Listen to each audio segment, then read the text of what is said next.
As all members have received a copy of the call for tonight's meeting, the reading of the call will be omitted. Tonight we have the honor of having a longtime member who will lead us in the pledge tonight, and I would just like to say a few words prior to calling him up. I've known this member for 25 years, have served on the Claims Committee with him for 23 years. At every meeting he wears a coat and tie.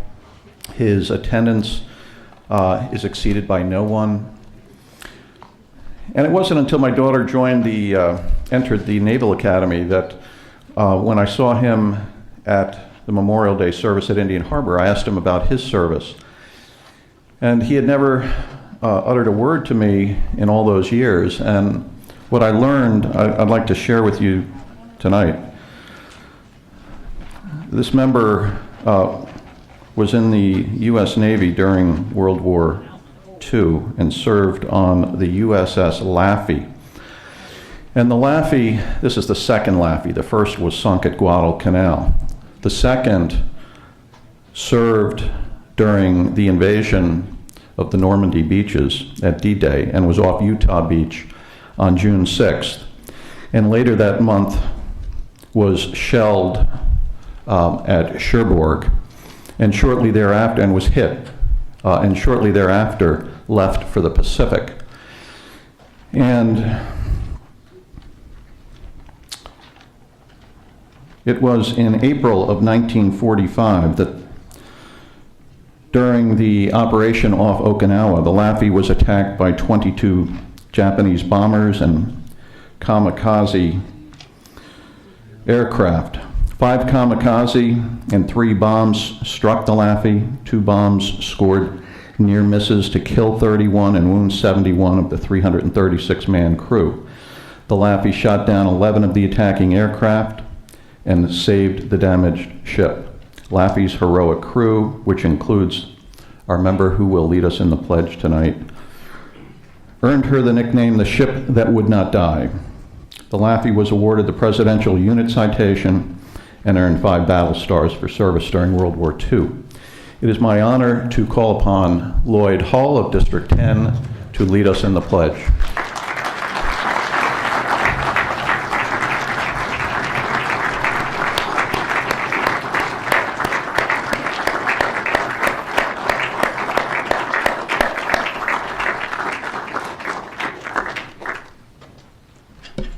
Thank you all very much to this great country.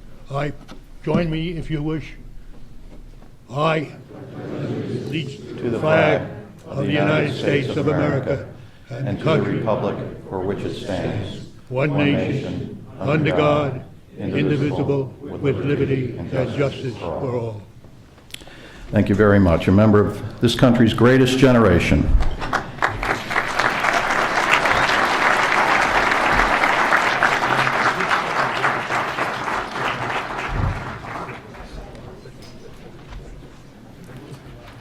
As all members have received a copy of the minutes of our December meeting, the reading of those minutes will be omitted. Are there any suggested corrections to those proposed minutes? Hearing none and absent objection, the minutes as proposed stand adopted upon unanimous consent. I informed our district and committee chairs yesterday that based upon the reports received, I would recommend the following organization of our call tonight.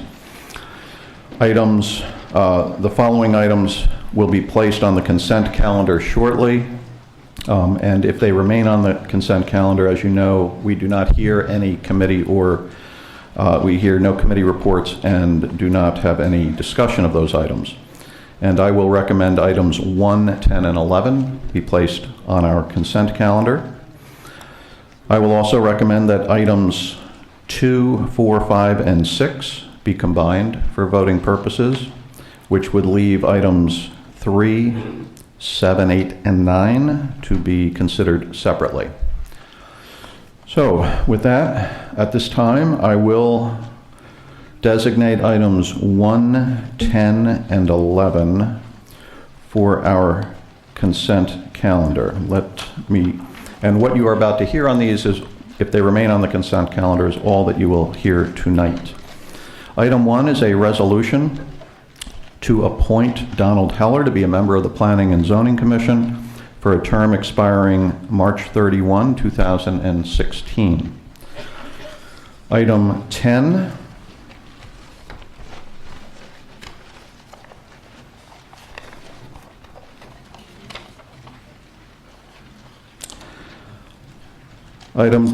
is a resolution accepting a $2,500 grant from Lone Pine Foundation for the New Lebanon Elementary School. And item 11 is a resolution accepting a $2,500 grant from Lone Pine Foundation for the Julian Curtis Elementary School. Is there any objection to the designation of any of those three items for our consent calendar? Hearing no objection, I ask those are now before us. As I said, we will not hear committee reports on these. Will the district chairs please mark your voting cards? Consent calendar items 1, 10, and 11, and proceed to poll your delegation. All right.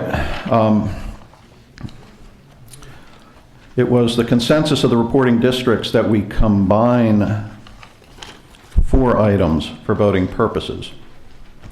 In order to combine items, we need to suspend the rules. Is there a motion to suspend the rules to combine items 2, 4, 5, and 6 for voting purposes? It has been moved and seconded to suspend the rules and combine items 2, 4, 5, and 6 for voting purposes. The motion to suspend the rules is not debatable, and it requires a 2/3 majority to pass. All those in favor of combining items 2, 4, 5, and 6 for voting purposes, please signify by saying aye. Aye. Opposed? That motion has carried.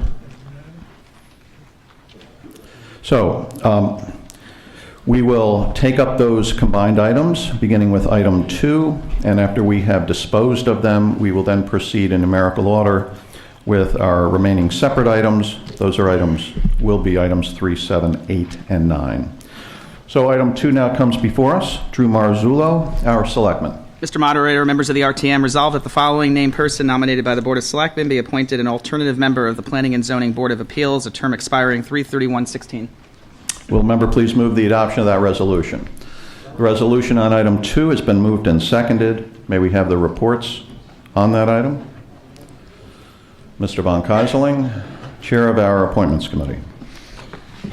Thank you, Mr. Moderator. I see they're going to make this much faster. They knocked off the edge of this so that any papers and notes fall on the ground, so this will speed us up. We interviewed Mr. Wayne Sullivan on January 10th. It's for a nomination as alternate to the Planning Board of Appeals. We voted 12-0-0 in favor. We found him to be eminently qualified, and we were enthusiastic about recommending him to you. He's had extensive experience in town as a resident. He's lived in several different districts of this town as a young family, bought houses, fixed them up, and moved on up, as many of us have done. This gave him considerable experience in what the normal average homeowner in town has to deal with in our building codes and Board of Appeals, which he had an appeal before, and it was successfully granted. He was somewhat commenting that he thought, in his view of watching the Board of Appeals, that a person who handled their own appeal, on their own as a normal person, was at a disadvantage, and it was far better to have a lawyer to do that. There was some dismay at that.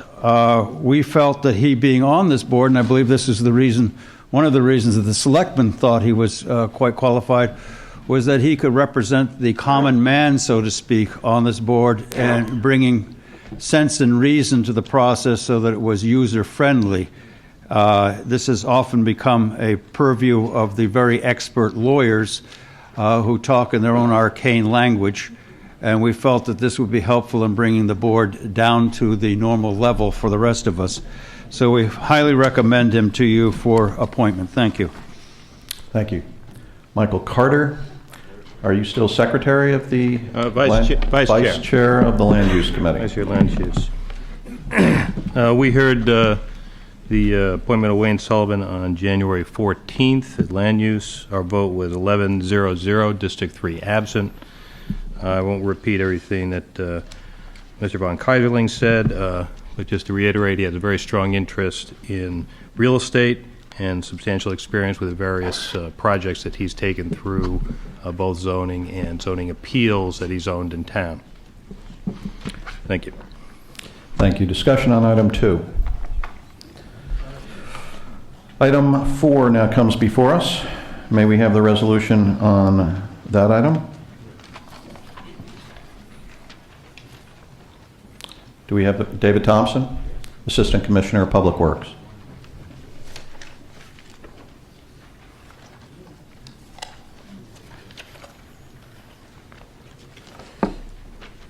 Good evening, Mr. Moderator, ladies and gentlemen of the RTM. Resolved that the sum of $64,000 be and the same is hereby appropriated to be added to capital account number B345-59560-12129, known as the temporary fire station. Thank you. Will the member please move the adoption of the resolution? The resolution on item 4 has been moved and seconded. Gordon Ennis, Chair of our Finance Committee, with that report.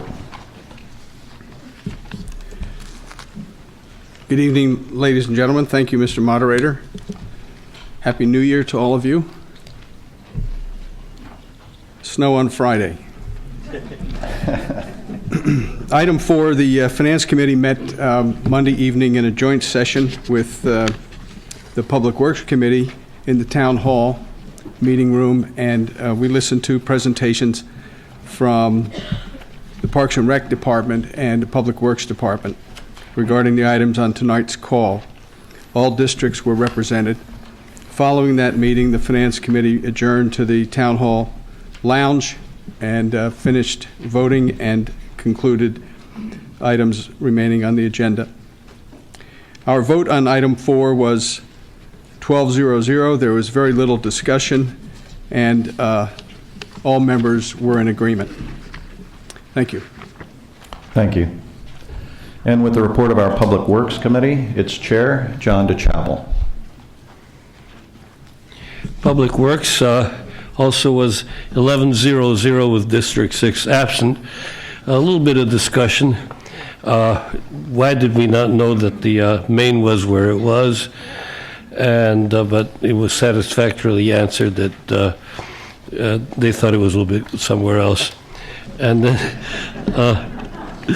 there was also a discussion about using fire extinguishers, using sprinklers. And a firehouse is supposed to have somebody awake at all times. Do you really need a sprinkler system? But anyway, these were minor points, so it was 11-0-0. Thank you. And with the report of our Town Services Committee, John Harkins, its Chair. Mr. Moderator, fellow members of the RTM, good evening. Your Town Services Committee took up item 4 in addition to the other items that we were assigned. And we had a general concern about the late need for the money for the generator and the sprinkler system. It was observed that this seemed odd, particularly since it was for the fire department. There was also concern about the sewer pipe and concern that the estimates are not being met. We will call on the Board of Estimates and Taxation and Mr. Minnelli to enlighten us, and they've agreed to do that. In addition, the vote was 10-1-0. District 8 dissenting. Thank you. Thank you. Discussion on item 4. Item 5 now comes before us. Joe Siciliano, Director of Parks and Recreation.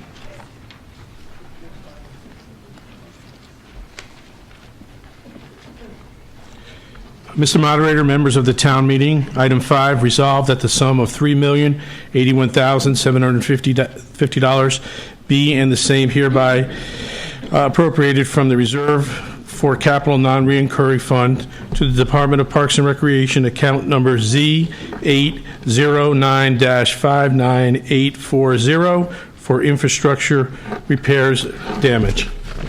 Thank you. Will the member please move the adoption of the resolution? Resolution on item 5 has been moved and seconded. May we have the reports of the committees that considered this item? Beginning with Gordon Ennis with the Finance Committee report. Thank you, Mr. Chairman. The Finance Committee voted 12-0-0 for this item. It's a $3 million appropriation, but everybody knows we got slammed by that storm. So the committee focused primarily on the Rogeri report, which is going to be the tool that the town uses to implement its request for reimbursement from FEMA, and also to strategize the sequence of repairs. Thank you. Thank you. John Harkins with the report of our Town Services Committee. Thank you. We voted 11-0-0 for that item. The BET placed conditions on the bid responses, the FEMA reimbursement, and I should have said, first of all, that Mr. Tom Greco met with us and was able to speak to all of our items, and we appreciated that. Thank you very much. Thank you. And with the report of our Parks and Recreation Committee, its Chair, Karen Sadekhan. Good evening, Mr. Moderator and fellow members. Joe Siciliano presented this item, which includes the cost of repairing damages from Hurricane Sandy, as you know. The department is proceeding with these repairs, knowing that part of the expenses will be reimbursed by FEMA. There's a 25% split with FEMA, considering reimbursing a percentage of the 75% after the town's marine insurance has made its reimbursements. Work that could be done by smaller contractors already on the town's approved list will provide inland work. The offshore Island Beach and Captain's Island will have work performed by a contractor selected from the 4 contractors who qualified by the town to do this kind of work, which includes dock building, plumbing, masonry, repairing of beach shelters and replacements, repairs, etc. The state of Connecticut has set contracts with 2 of the 4 contractors. The onshore repairs will be done by contractors pre-qualified by the town. It won't require bids, so there'll be a competitive selection process. The goal is to begin this work March 1st in hopes to have the islands open by June 1st. Our vote was 10-0-0. Thank you. And with the report of our Public Works Committee, John DeChapel. We were also 11-0-0 with 6 absent. Some discussion as to whether we're going to do it by area 1, 2, 3, breaking down various areas, and also some discussion as to the urgency of getting the bids in for the Island Beach, since it's hard to get a contractor. So we unanimously voted for it. Thank you. Thank you. Discussion on item 5. All right, before calling for item 6, I do have the result of the vote on the 3 consent calendar items. Those were items 1, 10, and 11. Those in favor, 164. Opposed, 4. Abstaining, 2. The consent calendar items have carried. Item 6 now is the last of the combined calendar items. Joe Siciliano, Director of Parks and Recreation. Resolved that the sum of $317,544.44 be in the same is hereby appropriated from the fund balance to the Department of Parks and Recreation storm damage account. Thank you. Will the member please move the adoption of the resolution? The resolution on item 6 has been moved and seconded. May we have the reports on this item, beginning with Gordon Ennis with the Finance Committee report. The Finance Committee voted 12-0-0. These items are essentially to replenish inventory for the Parks and Rec Department, and there's a very detailed exhibit in the explanos which shows you exactly what it's for. Thank you. Thank you. John DeChapel, Chair of our Public Works Committee. Apologies, I screwed up a little bit. Item 5 and 6. 6 has to refer to item Island Beach. We were also unanimous, 11-0-0 with 6 absent. Thank you. Karen Sadekhan with the Parks and Recreation Committee report. Mr. Siciliano presented the item, and if you've been told, there are details in the explanos with charts of the Storm Sandy costs by account. These expenses include overtime during the storm, the Roberge report used for assessing the damages that's necessary to get on with the repairs, tree repairs, other services, and even extra equipment that was used during the storm. These expenses will go to the insurance company and then to FEMA for some reimbursement. The exact amount is not known yet. The vote was 10-0-0. Thank you. John Harkins with the Town Services report. Our vote was 11-0-0 for this item. The biggest concern was what's left to do beyond the $317,000. Other than that, all the points were covered before. Thank you. Thank you. Discussion on item 6.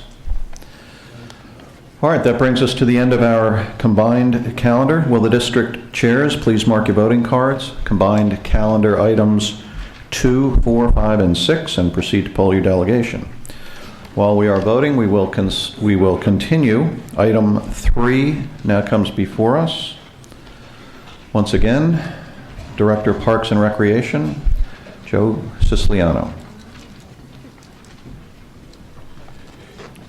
Item 3, resolved that the sum of $82,390 be and the same is hereby appropriated from reserve for the capital non-recurring fund to the Department of Parks and Recreation account Z832596620 for the replacement bridges at Binney Park.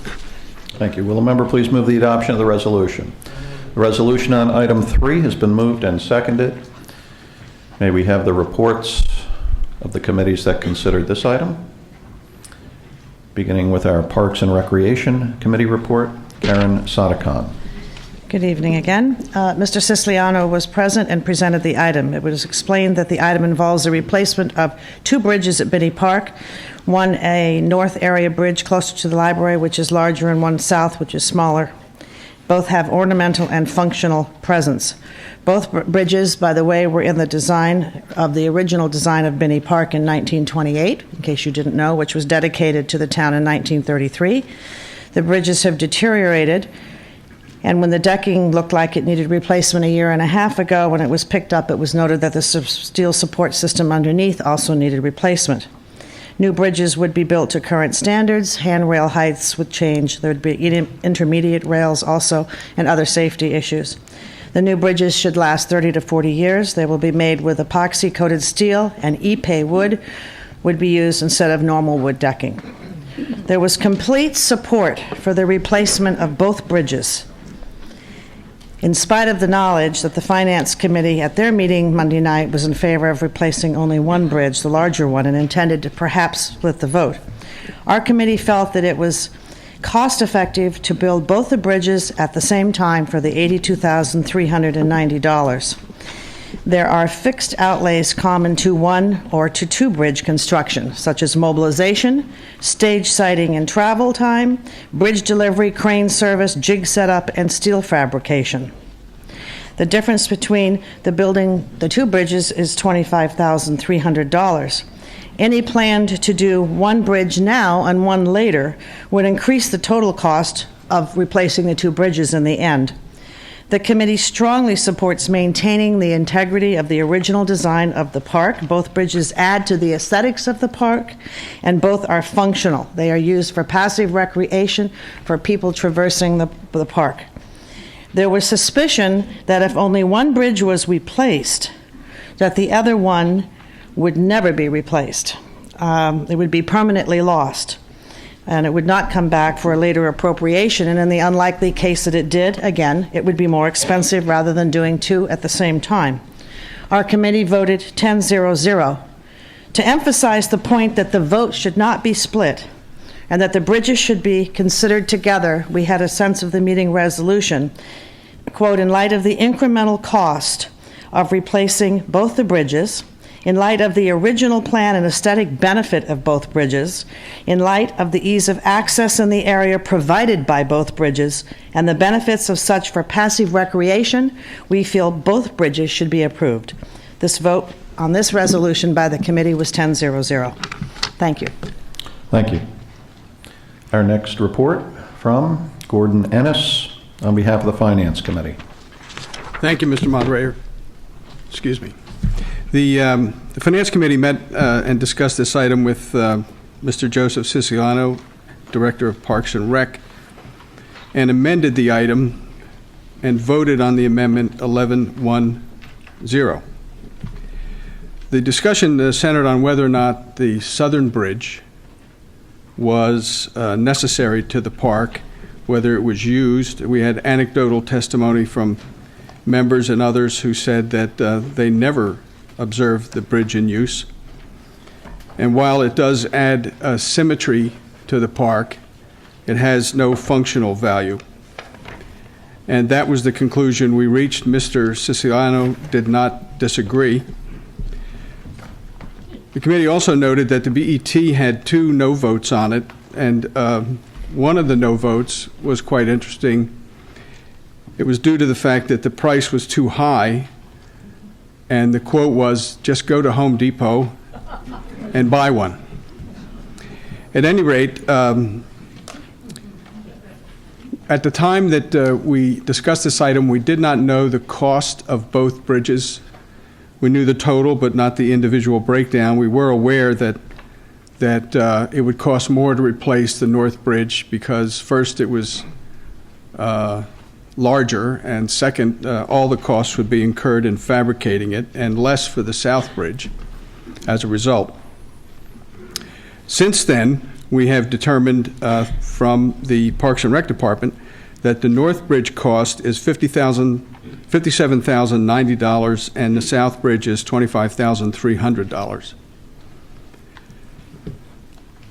The resolution that we would offer is that passed the committee at the time is as follows. Resolve that item 3 regarding the appropriation of $82,390 for replacement of the Binney Park bridges be separated into the North Bridge appropriation and the South Bridge appropriation, and further that we hereby approve the appropriation of the North Bridge and postpone funding the South Bridge. Thank you. All right, and you do intend to offer that at the conclusion? Yes. Of the committee reports. Thank you. John Harkins with the Town Services Committee report. Thank you. We had many of the same discussions that Parks and Recreation had. Mr. Greco was there to speak on behalf of the bridges. We looked at the $25,000, and the vote was 8-0-3. Districts 5, 7, and 12 abstained, believing that the same kind of bridge as was there is not necessary any longer. It was pointed out that the South Bridge, having lasted for 40 years, would cost us less than $2 a day to have that bridge. Thank you. Thank you. John DeChapel with the report of our Public Works Committee. We actually did not vote on it because we too wanted to split it up. If you live anywhere in Old Greenwich Riverside and you've taken walks there, that's a strip of land which is bordered by the railway tracks, and there's a brook that goes very close to it. So it's a very narrow strip of land, and mostly people who go there to walk their dogs. And there is a bridge there, one, and there's no need for the second being the South Bridge. So without taking a vote, the feeling of our Public Works Commission was that certainly we should build a bridge that's closest to the Perrott Library, namely the North Bridge, but perhaps consider not doing the South Bridge at all. Thank you. Thank you. Mr. Ennis? Thank you, Mr. Moderator. The Finance Committee offers the following resolution. Resolve that item 3 regarding the appropriation of $82,390 for replacement of the Binney Park bridges be separated into the North Bridge appropriation and the South Bridge appropriation, and further, that we hereby approve the appropriation of the North Bridge and postpone funding of the South Bridge. Thank you. All right. I will treat that as a motion to divide the question. And let me read to you from Robert's Rules what that motion entails. This is Section 27 of Robert's Rules, Division of a Question. When a motion relating to a single subject contains several parts, each of which is capable of standing as a complete proposition if the others are removed, the parts can be separated to be considered and voted on as if they were distinct questions by adoption of the motion for division of a question, or motion to divide the question. The motion to divide is not debatable. It is amendable. It requires a majority to pass. So in order that this motion to divide, which, by the way, being offered on behalf of one of our committees, does not require a second, this appropriation must be capable of being separated. So I will ask our town attorney if this single appropriation brought to us can in fact be separated in the view of the law department, and perhaps the BET chairman could. You might, if you have an answer, you might consult with Mr. Mason. All right, so we'll await that consultation. I do have the result of the vote on our combined calendar. Those were items 2, 4, 5, and 6. Those in favor, 172. Opposed, 4. Abstaining, 1. The combined calendar items have carried.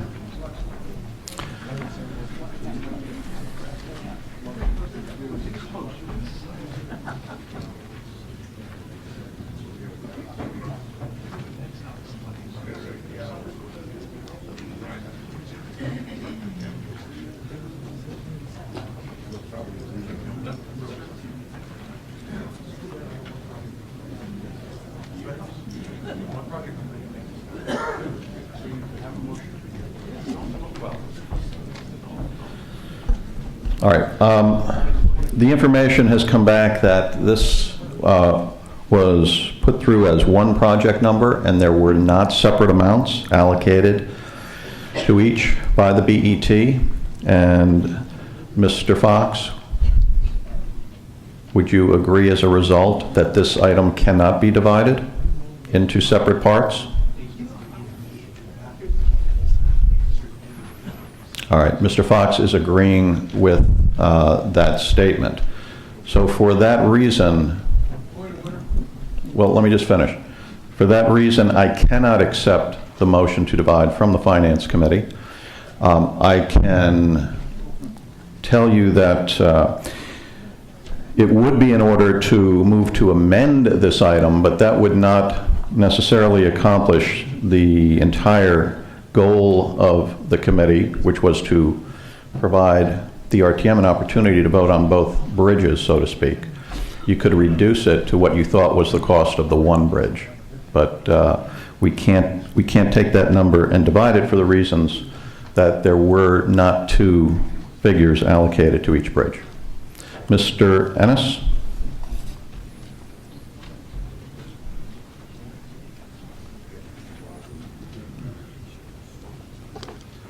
Thank you, Mr. Moderator. The reason that we didn't define the numbers in the amendment was that we didn't know what those numbers were. Had we known... Which is the reason we can't divide the item. Well, now we know. Subsequent to our meeting on... So based on my ruling and the opinion of our town attorney, you could move to amend by reducing this number. But we can't do what you originally intended to do. I understand. That being the case, I can't make a motion on behalf of the committee then, is that correct? Correct. But I can make a motion individually. Then I hereby move that that item 3 be reduced by the amount of the second bridge, which was $25,300. $300, yes. All right. And that would bring us to $82,390.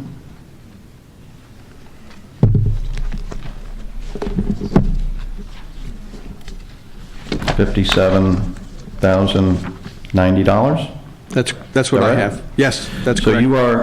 you are moving individually to reduce the appropriation in item 3 to the sum of $57,090, which is a reduction of $25,300. Is there a second? Second. All right.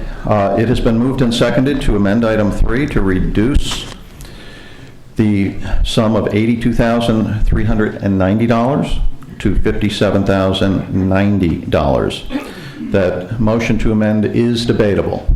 We are simply now discussing whether the $82,000 figure should be reduced.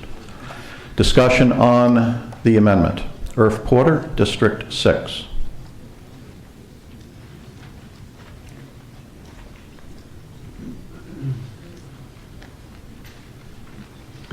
Thank you, Mr. Moderator. I'll take the hit for taking the initiative to have this item split. And it was based solely on the experience that I had over many, many years coaching, and I don't think there's anybody in this room that has spent more time in Binney Park than I have. And I never saw anybody go across that bridge. And I really wondered what the purpose was of the bridge. And I made a commitment to the Finance Committee that after the District 6 meeting, that I would report back what the sentiment was of District 6, and I also solicited opinions from an upstanding citizen who lives on Potter Drive, which is right at the interface of Binney, where the bridge is found. And based upon that insight that I received from District 6 and from Pat Gill, I have to ask you to vote against Mr. Ennis's motion, which I guess probably I created in the first place. So I apologize. The comments that came back from District 6, for those particularly younger people that are more active in the park than I am today, was first of all that this was part of a running loop, and that the only alternative was to run up to the bridge that crosses Binney Park at Wescombe Wood and then go across to the North Bridge, and that was not a natural running loop. Whether that was intended to be a running loop in 1928, I'm sorry, I can't quite go back that far.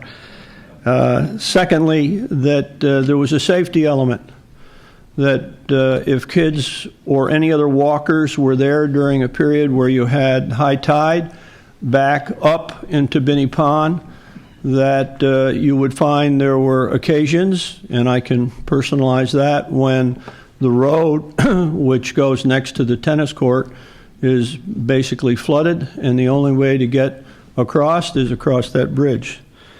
The third, and it's already been mentioned, that the integrity of the overall design in 1928 and when it was built in 1933 would be compromised, and those that felt that way felt very strongly, for the simple reason that this was part of our infrastructure, part of our heritage, and it shouldn't be compromised. Next, the point about passive recreation that Karen Sadiq-Khan had made.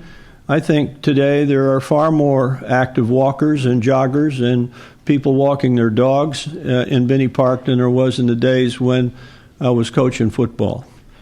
And last but not least, the comments from Pat Gill, who lives, as I said, right at the interface of the park. And Pat's comments, I'm going to paraphrase, and basically said that it'd be about time that those two bridges were replaced. He walks every morning in the park and thought that it was a travesty, basically. That's not the exact word that he used. But that was the implication, that this hadn't been repaired before. It had absolutely nothing to do with Sandy. It was a question of fair wear and tear, and it was about time to get on with it. For that reason, I ask that you oppose the motion from Mr. Ennis. Further discussion on the motion to amend? Yes, sir.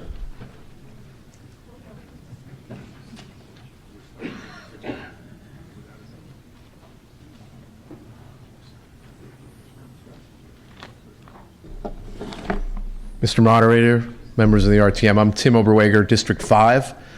I live in Riverside with 2 small children, and we use the park regularly. There is a definite concern for safety. This park is, with these 2 bridges down currently, is really in a disgraceful state.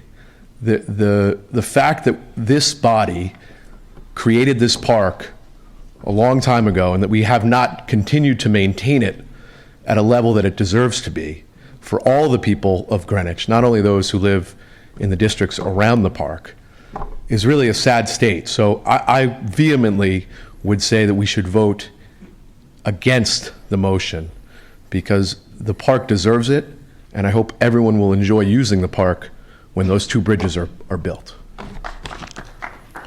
Further discussion on the motion to amend item 3? All right, I will need to have a recorded vote on this. Will the district chairs please mark your voting cards?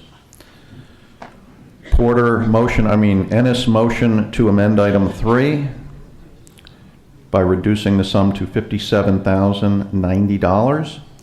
If you are in favor of reducing that appropriation, you should vote yes. If you are opposed to reducing it, you should vote no.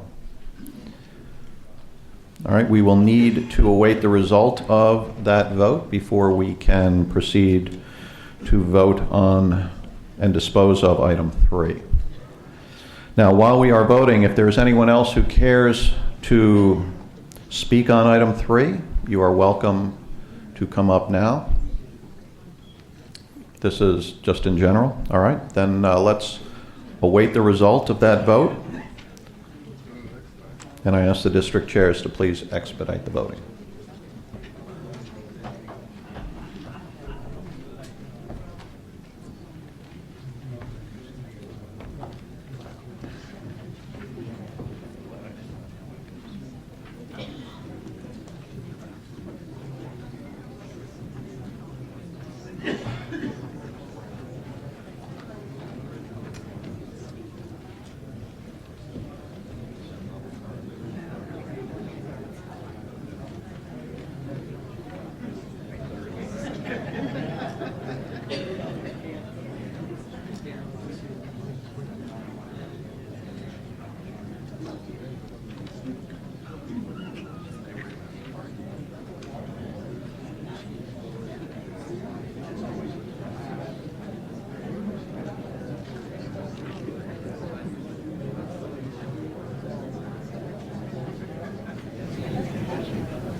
I would like to alert our district and committee chairs that I will be scheduling a meeting of the district and committee chairs in what we informally call the Moderators Committee in February. It'll likely be the week of February 11th, so I just wanted to give you some advance notice. Our moderator pro tem will arrange a meeting room, and we will get more information out to you shortly.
All right, an amendment to that last notice. I understand the Greenwich schools are off the week of February 11th, so we will instead shoot for the end of February, the last week in February, for a moderators committee meeting.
We have the result of the vote on the Ennis motion to amend item 3. Those in favor, 35, opposed 146, abstaining 1. That motion has failed.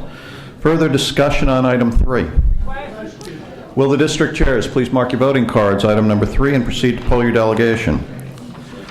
Item number 7 now comes before us. May we have the resolution on that item? Drew Marzullo, our selectman. Mr. Moderator, members of the town meeting, item number 7, resolve that the RTM approves the renewal of the lease with the Mianus River Boat and Yacht Club for the property located at 9898 Strickland Road, Coscob, for a period of 10 years with the term ending March 31st, 2023. Thank you. Will a member please move the adoption of the resolution? The resolution on item 7 has been moved and seconded.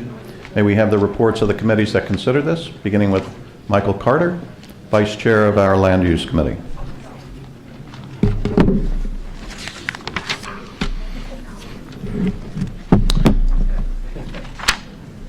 We took up the issue of the boat club lease on our January 14th meeting. Our vote was 11-0-0, District 3 absent. Proposed lease for 10 years of the boat club of 4,500 square feet of land on which it's just the clubhouse, the facilities and the dock facilities in the shed. The drawing that was provided showed a much larger area, but it's really just where the building is and the shed is. The club is responsible for all maintenance and expenses associated with the facility. Membership is open to any town resident. The leased property does not include any dedicated parking spaces for club members. However, club members indicated the parking has not been a problem. The 16 adjacent spaces are dedicated to marine use, and on weekends and weeknights, there's spaces at the Coscob's train station if necessary.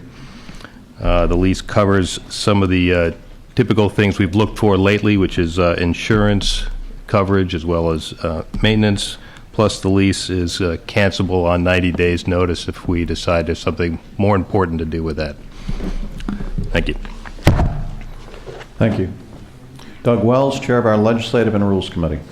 Mr. Moderator, ladies and gentlemen, the Legislative and Rules Committee reviewed the renewed, amended, and restated lease for the buildings and boat slips at the Mianus River Boat and Yacht Club last Monday evening. We had Attorney Gene McLaughlin of the Law Department provided our committee with a line-by-line explanation of the amendments made to the lease.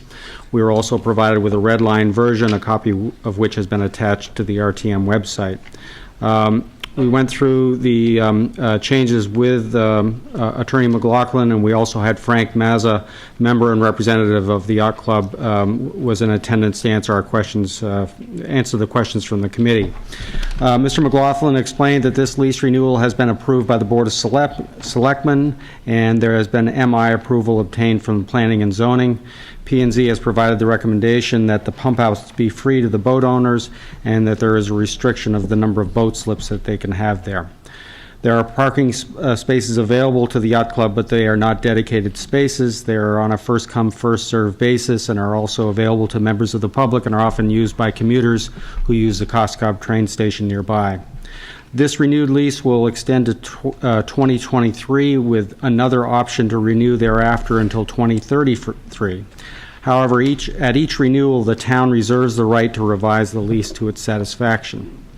Some of the more important changes from this new lease to the one that is just ending is that the town has provided for increased insurance protection and removal of redundant language at the end of paragraph 4 and the lease now provides that the insurance certificates be provided to the town's risk manager. And the financial reporting has been changed from a semi-annual obligation to an annual one, and now provides for the opportunity of an inspection and audit of its financial operations. And the burden for certification of the compliance with the lease has shifted from the town to the Boat and Yacht Club. The only reservation expressed by committee members was whether it was in the best interest of the town to give out a lease that could be renewed for the next 20 years. At least one committee member was concerned that this lease would hamstring the town's right to the use of valuable waterfront property. However, other committee members pointed out that pursuant to the termination provisions on page 16 of the lease, the first selectman of the town with the prior approval of the RTM has the unfettered right to terminate this lease at any time. The majority of the committee therefore felt that the town's options were still open by virtue of this language. The committee's review of the lease resulted in some minor language changes. Mr. McLaughlin pointed out that this was a negotiated lease and any significant change would have to be brought back to the Boat and Yacht Club for approval. However, Mr. Mazza, who was present, heard all of the changes that our committee made to the lease language, and he voiced no objection. We then, after making these minor language changes, we then voted on the lease as to legal order only as revised. Our vote was 11-0-0, District 3 absent. Thank you. Our next committee report, Karen Sada-Khan with the Parks and Recreation report. Good evening. Our committee met with John Crary, Town Administrator, Joe Siciliano, and also present were the club president and many other officers and members of the Mianus River Boat and River Club. The club is located, some of my comments are redundant, but I want to be sure that everybody understands all of the facts about this lease. The club is located at 98 Strickland Road on 4,500 square feet. It does not include the land, it's the building. It was constructed originally of a pair of portable classrooms that now stand on 47 pilings that support it. It has 46 boat slips built by the club, which are totally maintained by the club. 260 families make up the membership, which accounts for 1,000 residents, with members ranging from 18 years of age to seniors. There's no waiting list to join. 50% of the members do not own boats. There is an 8-year waiting list for the boat slips, with 150 people on a waiting list that is controlled by the town, not by the club. The slips are financed by a bond that's required of each member when they join. Mooring costs are approximately $30 a foot, which is well below the average due to the fact that the work is done by the club members. There is a $75 fee paid to the town if you have a mooring. The facility, Joe Siciliano was present. Joe commented that if the facility reverted back to the town, in other words, if the club did not want it, didn't want to continue, he would look for another tenant to do the same thing that this club does. The cost to the town of running the facility, if we had to, would run at least $150,000, and that would be mainly for staff and a few basics. Currently, there's no cost to the town. And over the past 30 years, the club estimates that they have spent $750,000 on this facility.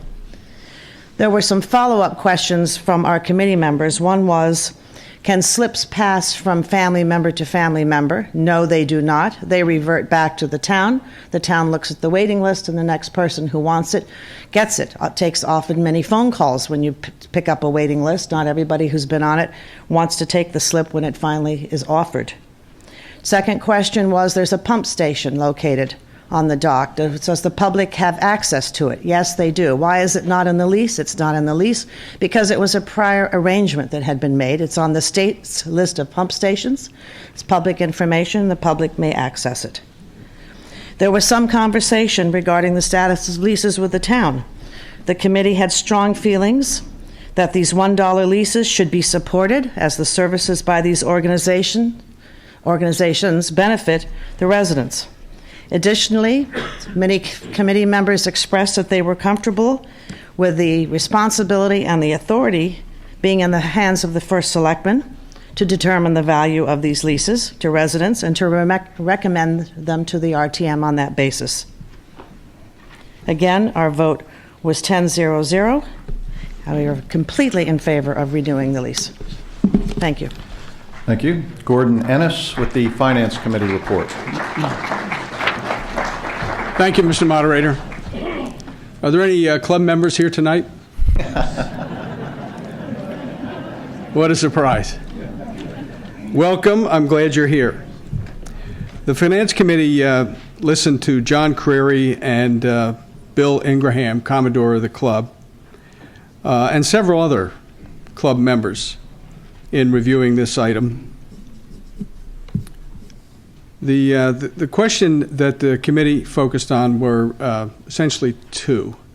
One is, this is a 20-year occupancy lease. That's a long time. And second, we don't have, in the committee's words, a coherent policy regarding the 4 clubs that we subsidize or the other nonprofit or not-for-profit sub-market leases in town. The committee wants to see the Mianus Riverboat and Yacht Club continue as a current tenant. We have nothing but praise for their efforts and their work over the years. They've done a fine job. During the lease subcommittee work, I met with Commodore Ingraham and several members of the boat club and talked to them about it and was genuinely impressed by the way they manage it and the general integrity of the club and their dedication to the boating sport and to members. It's a very admirable thing that they do. But we have other considerations that fall into the broader policy view of how the town should manage its property assets and how the town should manage sub-market leases. We learned from the assessor's office that the annual rate of rent that could be expected from the 4,500 square foot building is $14,700. That is so that is the annual subsidy that the town provides for this work. That's what we know about. There could be more we don't know. Another issue that concerns Finance Committee members is the fact that there's 46 members with boat slips. And the turnover, according to Commodore Ingraham, over the last 30 years has been approximately 150%. But if you say that it's been 200% and say that there have been 100 slip holders as members of the club, then that's the total number of town residents that have benefited from those slips that are available there. New residents who come to the town with boats have no opportunity, at least for the stated 8-year period, to get a slip at the club. And so those are the issues that concerned us. Those are the issues the committee focused on, and much of that focus derived from the enormous amount of time we spent in the last session reviewing submarket leases that the town has with various tenants. The final vote on this item was 066. The no votes were from districts 2, 3, 4, 7, 10, and 11, all of them because of a lack of a coherent policy from the town. The following districts abstained for these reasons. District 1 abstained because the member has a boat at the club. District 5 abstained because the town has a need for alternate boating options versus slips for life policy, which exists currently, or in practice exists currently. District 6, lack of a coherent policy, the fact that the lease will continue if item 7 is defeated or postponed, and the fact that new residents do not have access to slips. Districts 8 and 12 abstained because of a lack of a coherent policy, and District 9 because the club serves many non-boaters. The non-boaters being the members who don't have boats.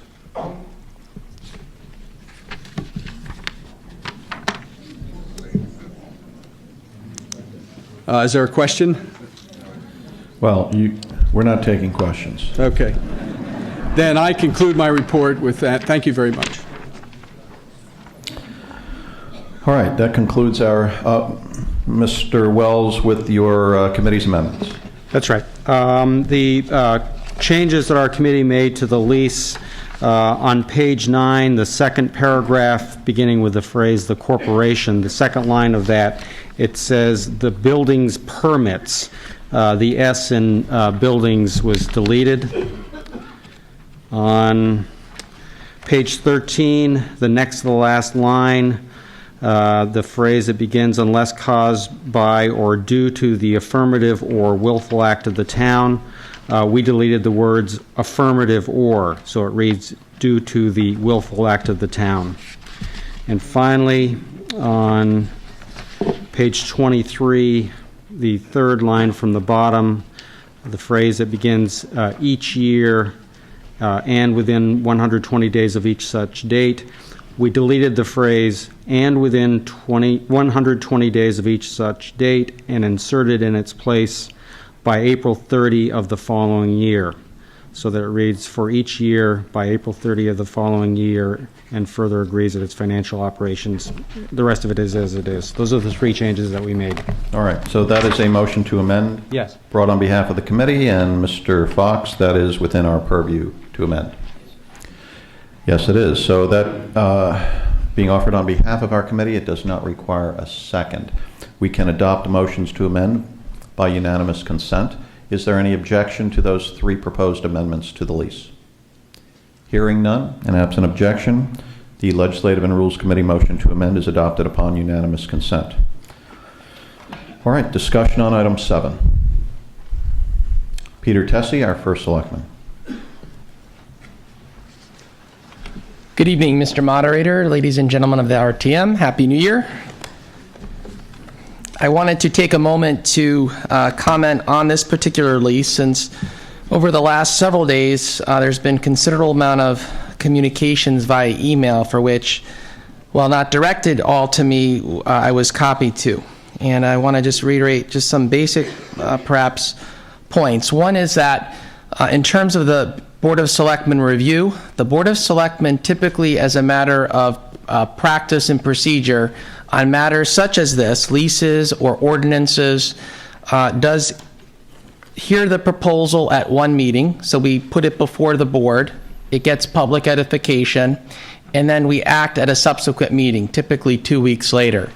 Why do we do this? We do this to give the public an opportunity to be aware of what we are discussing and what the public business is, and then to be able to comment to us. You may know that fees recently were a subject before the board, and in fact that process yielded considerable comment about the proposed fee increases. So the board acted on this particular lease on December 6th and then subsequently December 20th. In that time period, we did not receive any commentary from anyone from the public. Just want to make that clear. We support the proposed lease because we believe it provides a public benefit. If you go back in the history of this particular property, 4,500 square feet, it had no intended purpose. It was identified as a purpose for which previous generations acted upon, and through their sweat equity and through the support of the town were able to build a facility that provides benefit to, as was mentioned, 1,000 individuals, 200 families, and provides access to the waterfront, whether you have a boat or do not. Now, I happen to be someone who does not have a boat. I'm a land person, but I happen to like to sit and look at the water.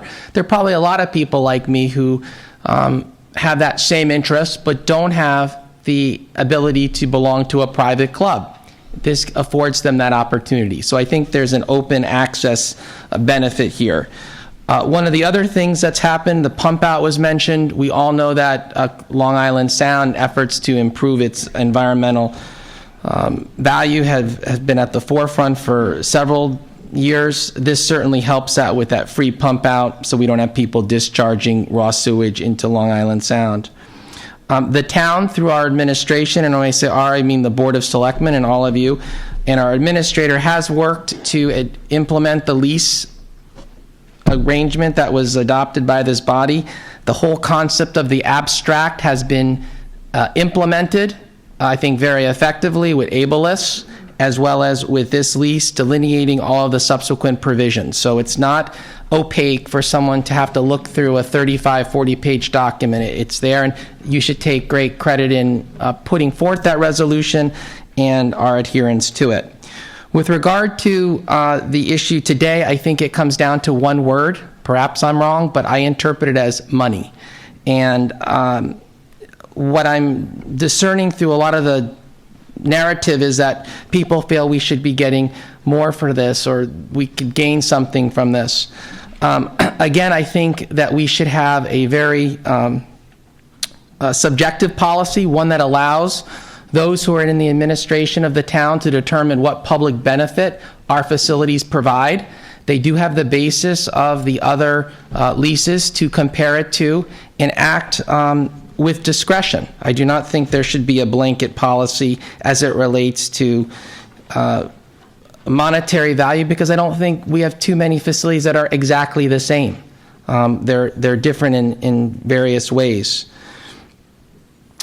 Again, I think the club has been an excellent steward of the land. They've improved it through their manual labor, through their resources, and through their talent. And therefore, I hope that you would see this public benefit, see this value to our community, and support the renewal going forward. Thank you.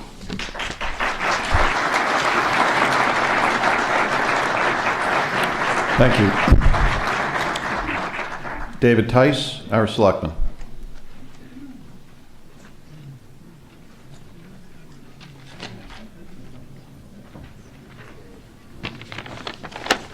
Thank you, Mr. Moderator. Ladies and gentlemen of the RTM, it's nice to be with you again. I would echo the comments of my colleague, Mr. Tessie, for all the same reasons. I won't belabor them, but I want to say that I understand, as everybody here does, the economic reality of the times that we live in. This is an organization that, in my opinion, captures the spirit of Greenwich.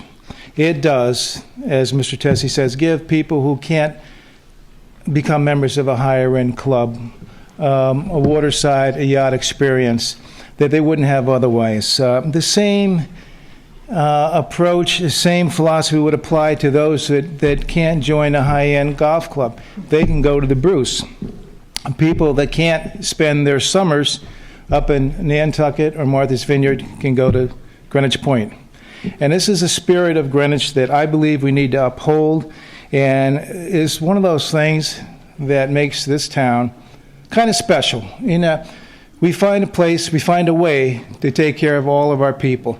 So I would encourage everybody to vote for the renewal of this lease for all the aforementioned reasons. So thank you for your time and attention.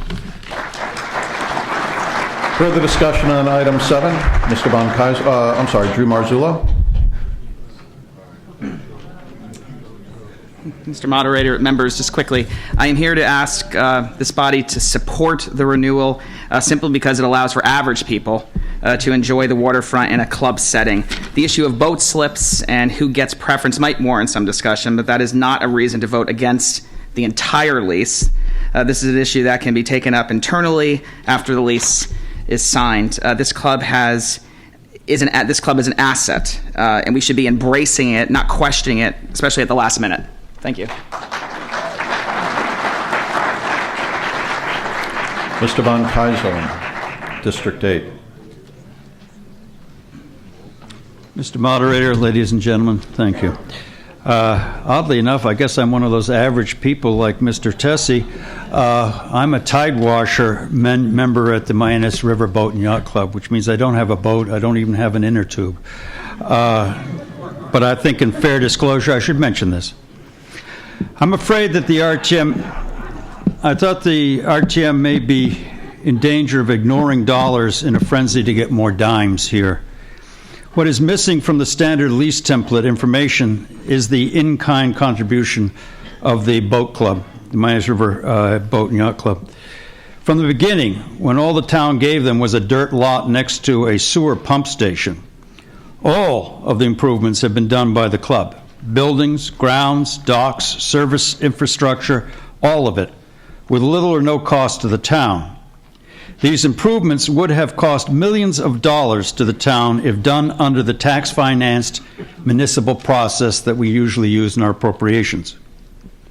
Also, there have been $700,000 plus dollars supplied by the club in cash to the town's coffers. Besides all of these direct benefits to the town asset base, the club has improved and built assets outside their leasehold, which, as you know, is the 4,500 square foot piece of land under which their club sits. They've done work on the public docks, the Ferris docks, other things. They policed the municipal dock facility of not only their area, but the town's area in Coscob. And services after that, they've beautified and planted and done landscaping, et cetera, and on and on and on.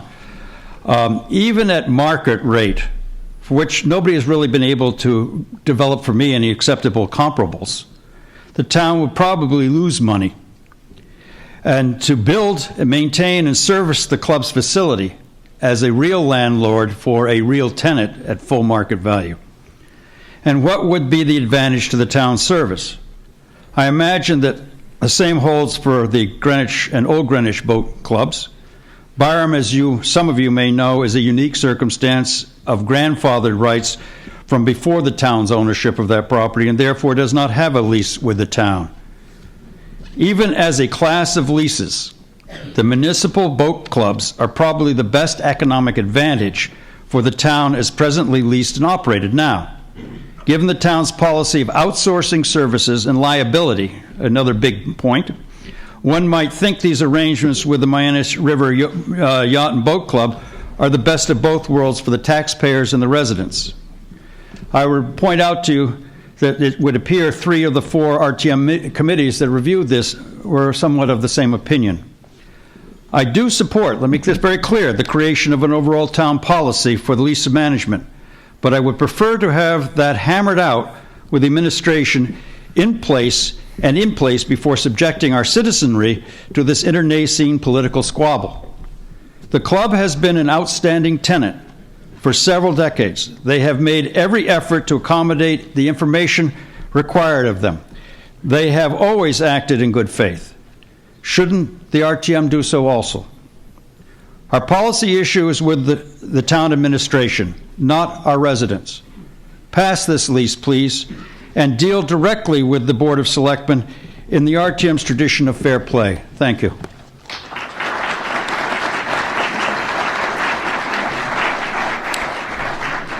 Jill Oberlander, District 2. And I do have the result of the vote on item 3, which was the Binney Park Bridge appropriation. Those in favor, 155. Opposed, 24. Abstaining, 3. That item has carried. Ms. Oberlander. Mr. Moderator, members of the RTM, Jill Oberlander, member of District 2. I'm going to stand with my superpowers behind me for this speech. This is the first time I've stood before you, I think, in my 3 terms on the RTM.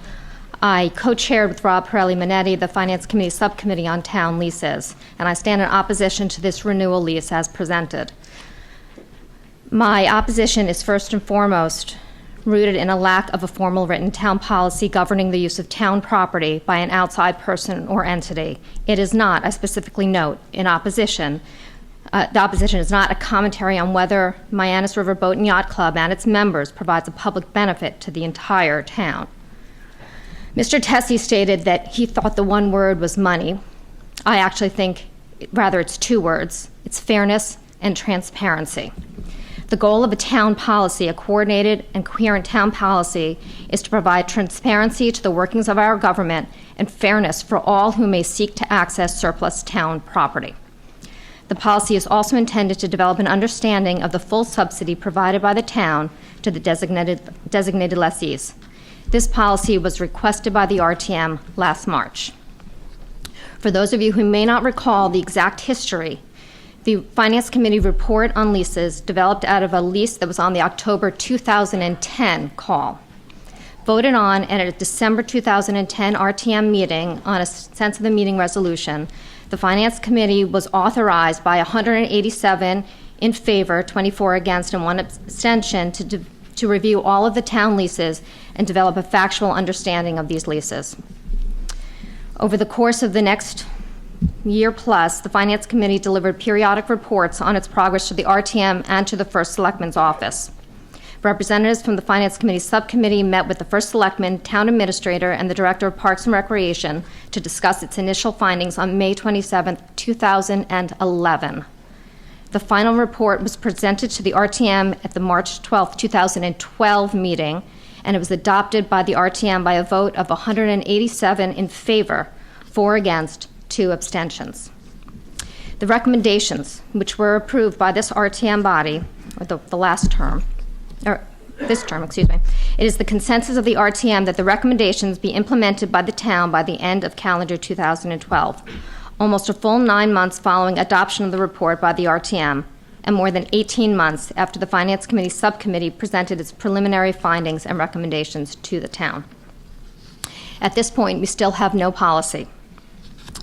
However, even in the absence of such a policy, in my opinion, the town has not provided sufficient information on the supply and demand for boat slips, public and private, including management of slip allocation and the total cost to residents through tax dollars, permit fees, membership fees, and any other fees relating to docking a boat in this town by a Greenwich resident for me to make an informed decision on a potential on a 10-year lease of boat slips and an additional potential 10-year term, as written.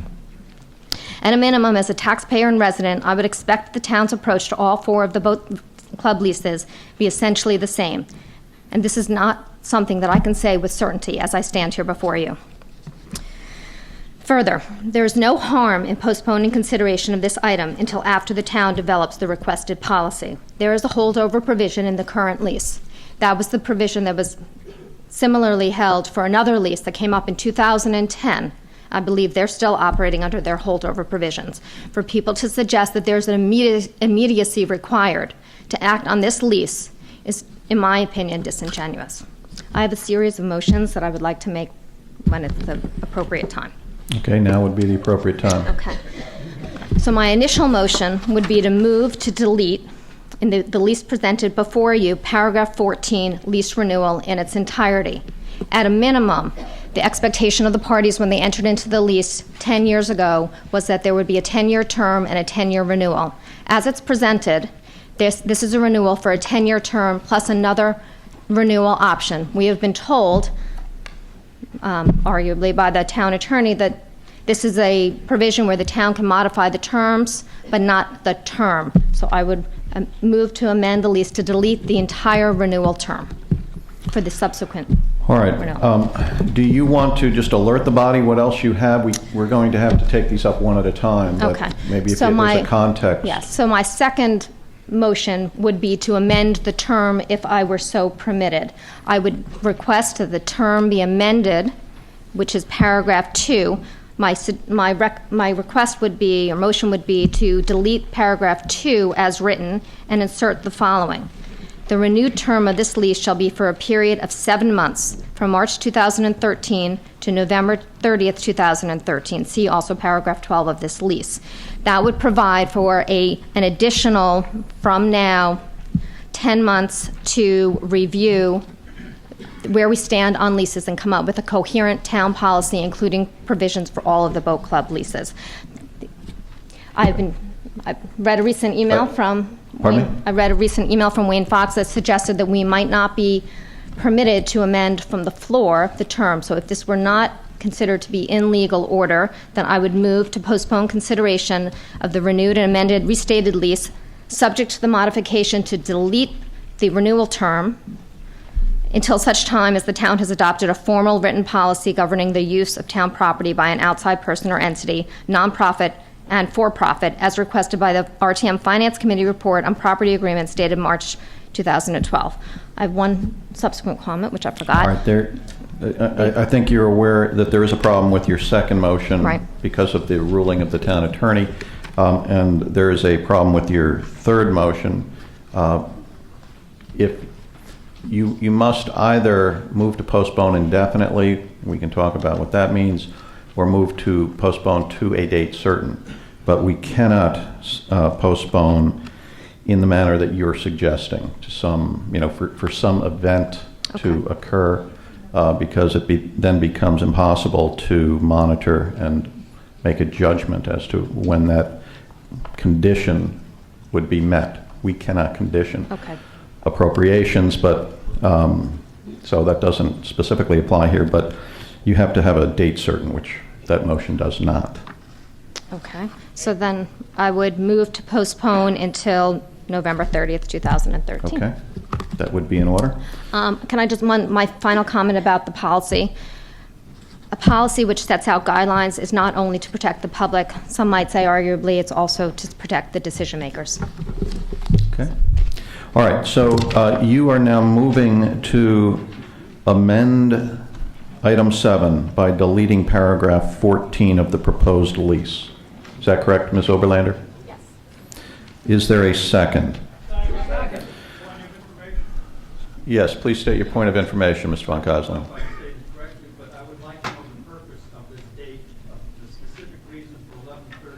Well, that's not before us at the moment. Right now, the only motion that was stated was to amend item 7 by deleting paragraph 14 of the proposed lease, and that is entitled Lease Renewal, which gives yet an additional 10-year renewal, so that this lease, if it was approved without any change, could effectively run for 20 years from the date it's signed. All right, so Ms. Oberlander's motion to amend is in order, Mr. Fox, correct? Mr. Fox concurs that it is in order. Mr. Fox, I'm going to ask you, if you might, just to explain the opinion of the law department on the RTM's authority as to what we can and cannot change with respect to this lease. Good evening. Thank you for the opportunity to speak with you this evening. Let me address, if I might, Mr. Moderator, the three motions that have been before you and try to answer the questions that I perceive out there. Number one, let me attempt to correct what may be a misunderstanding by some folks. Some folks have suggested to me and to others that the RTM has no power with respect to a lease like this, and that there is really no reason for it to be here. That is simply not true. The RTM does have authority with respect to reviewing this lease and to setting certain conditions. Specifically, let me take a moment and reference, and this relates to the first request or proposed amendment and the second one. Paragraph 14 of the document that was executed and in place at the present time provides that the corporation, that being the boat club, shall have the right, privilege, and option to renew this lease for a successive additional term of 10 years upon the expiration hereof. So under the agreement we now have, this entity has the right to extend that lease for a period of 10 years. However, the paragraph goes on to say, provided that it shall give written notice to the Board of Selectmen of the town of its intention to renew the lease at least 6 months prior to the expiration date of the lease, and they have done that. And thirdly, and this is important because you don't see this in leases on a regular basis. Many times, if I rent a piece of property and have a right of renewal, it's an automatic right of renewal. 10 years are up, I give you my notice, I have the right to renew it for 5 years or 10 years or whatever the time may be. But this lease, and I think this is a good provision and I think it protects the town, it provides, provided further that such term shall be subject to such conditions as the town may then deem necessary or appropriate. That's what gives this body authority. So that if in fact there is a request to amend the lease to eliminate the second 10-year provision in what would become the renewal, you have the right to do that. If in fact, and I'm not suggesting this, but if in fact it were the determination with respect to a given lease that you wish to increase the rental, you would have the right to do that. If in fact you decided that as a condition you wanted the shutters painted purple, to use a crazy example, you would have the right to do that. So you do have power and you do have authority. It is my opinion that if you were to suggest, as some have, that the lease be extended for only 4 years, or that the lease be extended for only 6 months or 7 months, I do not think, and it is my opinion, that you do not have the right to do that. Because under the document that is in place and is in legal order, this entity has the right to extend it, to renew it for a 10-year period. So they have the right to do that. You have the right to set conditions. So as indicated by the moderator, the first proposal to delete paragraph 14 is appropriate. The second item, which would be to extend it for a limited period of time, would not be appropriate. The third item, which would be to refer it back, as the moderator had suggested, to a specific date and time, that also would be appropriate and would be in proper order.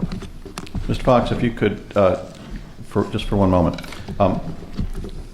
I didn't recommend that we do anything. I was merely trying to point out what all of our possibilities were. And a motion to refer to one of our committees is a possible course of action. Yes, sir. It's not that I'm recommending that. I just want to make that clear. And I did not mean to suggest that. No, I know. You said that we could not tonight amend the term of this lease that's before us.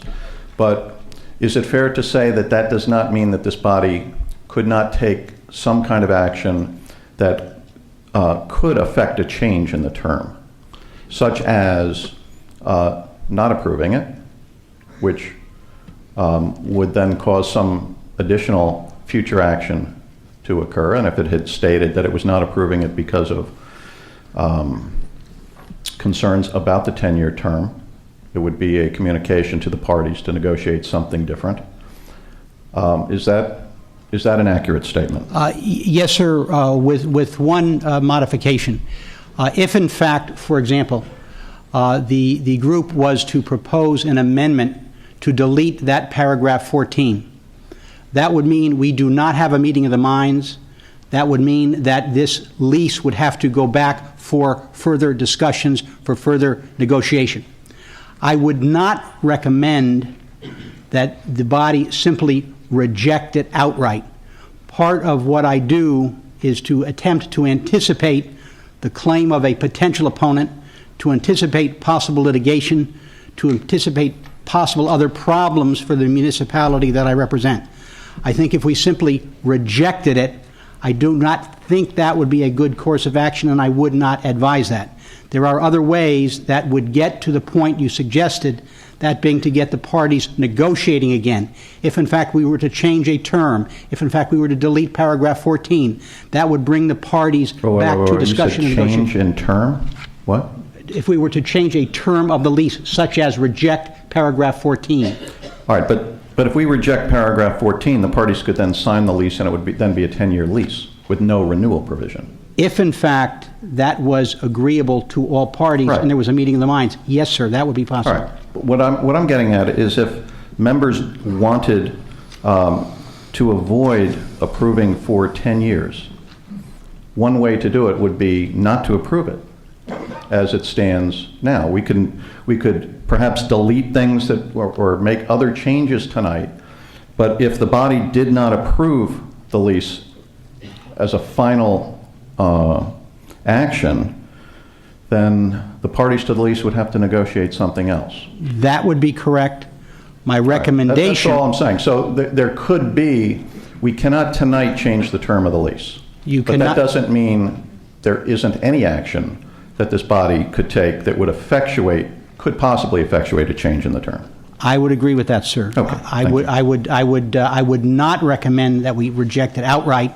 I would recommend that we I make certain understand, and other changes. I'm not asking you to advise the boat club what its arguments might be. No, nor would I do that, sir. But to answer your question directly, there are certain ways that could bring the parties back to the table by action taken here tonight. One of them might be to refer it to the committee as a suggested possibility. Thank you. All right, so we have pending before us simply one motion to amend. That is the Oberlander motion to delete paragraph 14 entitled Lease Renewal. That motion to amend is debatable. Mr. Clark, for what purpose do you rise? Point of information, please. Through the town attorney. I thought I heard Ms. Oberlander say she wanted to postpone this discussion until a date certain, not postpone the lease or shorten the lease. Well, Ms. Oberlander had several ideas. Right now, we are only taking up the motion to delete paragraph 14.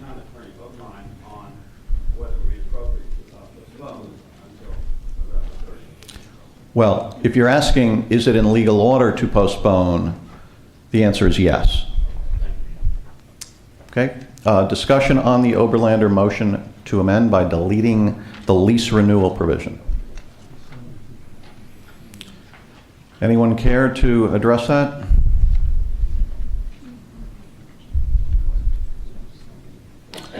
That's Frank Mazza, former BET chair. Welcome back.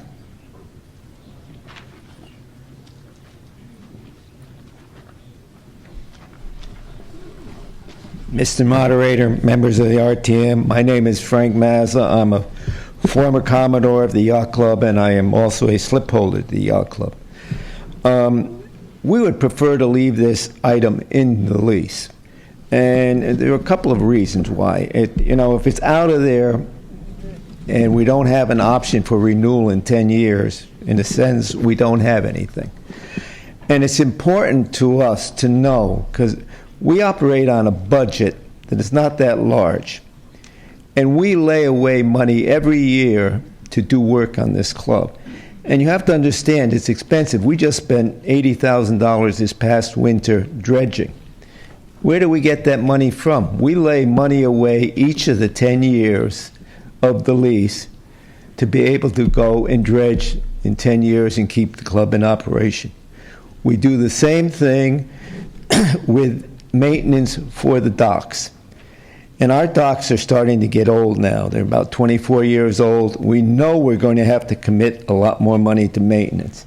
And we lay money away every year with the projections that we have to do maintenance. So what happens if we get 5 or 6 years down the road and we don't have any option to renew? And do we continue to lay money away? Do we continue to do this? Or do we just stop and not do any more work on the club? And I think that's the idea of why we want this lease renewal. It would help us, and I don't think it hurts the town at all. Thank you. Thank you. Further discussion on the motion to amend. Now, Mr. Wutzik, you were standing there. You're not interested. Mr. Pirelli Minetti, District 12.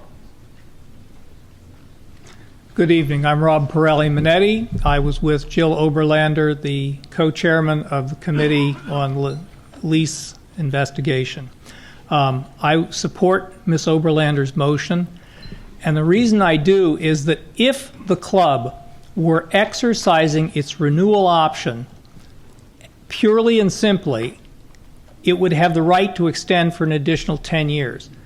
Asking for an additional right of renewal, which is what they've done by having an amended and restated lease rather than simply a renewal of the lease, is actually a change in the terms requested by the club. That is actually a counteroffer. That's not actually a renewal.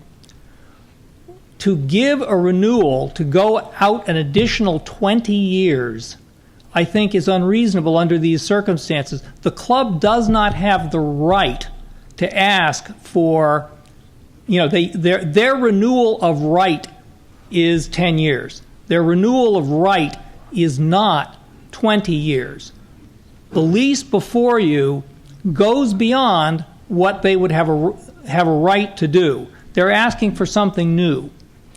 And I think that to go to an additional 20-year term is unreasonable under the circumstances for the reasons that Ms. Oberlander explained. I think that we need to formulate a coherent policy for dealing with these things, look at the availability of slips and the demand for slips in town, look at all of these issues very carefully, and do that in the context of being able to make decisions within the reasonable future, not have things be put off for an additional 20 years. Thank you. All right, further. Is that Mr. Ingraham?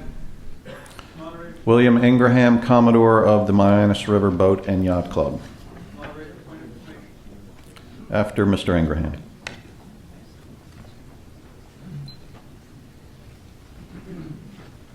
Mr. Moderator, ladies and gentlemen, I hadn't planned to get up at this point to really speak about the club. I just wanted to address the issue of this clause or this paragraph. I was under the impression that the paragraph, and one thing I don't understand, and none of us in the back of the room really do, I tried to find someone with some law experience back there, but we just don't have one readily in the club at this point. This lease, I believe, is the same language that's in our existing lease, correct? This paragraph to renew is the same language that we have in the lease that we're operating on right now. And there's an issue with it being extended to our new lease, correct? No? Does anybody know? Apparently no one has made that comparison. So well, I believe if you look, it's my opinion that it's the exact same language in the lease we have. And if it is, and it does what everybody said it does, why are we here? We have the automatic right to renew. Well, I think Mr. Pirelli Minetti just explained. The lease that was signed 10 years ago, as I understand it, was for 10 years with a 10-year renewal, which means, I would think under your interpretation, after 20 years, you would then negotiate a new lease. What this does is extend that out another 10 years, and you wouldn't negotiate another lease from a 30-year period. So there is a language difference in the two. Well, I think, I'm not going to... All right. I think Mr. Pirelli Minetti explained it kind of. Okay, clearly. But I just want to make sure that Mr. Pirelli Minetti is right. Okay? So we'll have to check that out. Thank you. Further discussion on the Oberlander motion to amend. Mr. von Keyserling. Moderator, through you to the town's attorney. In the leases presented here, section 12A, which is under the termination, it seems to me that the town can terminate any lease. Mr. von Keyserling, we are talking about a motion to delete the lease renewal provision. You were bringing another issue up. I am trying to address that through the question, sir. I want to know of the town's attorney. Does the town have at any time within a 90-day notice and on the action of the selectmen and approval of the RTM the right to terminate any lease at any time 3, 5, 6, 10 years out? Is that correct, sir? Mr. Fox, did you hear the question? The question is, does the town have the right to terminate this lease under certain provisions? And I think the answer is yes. Do you?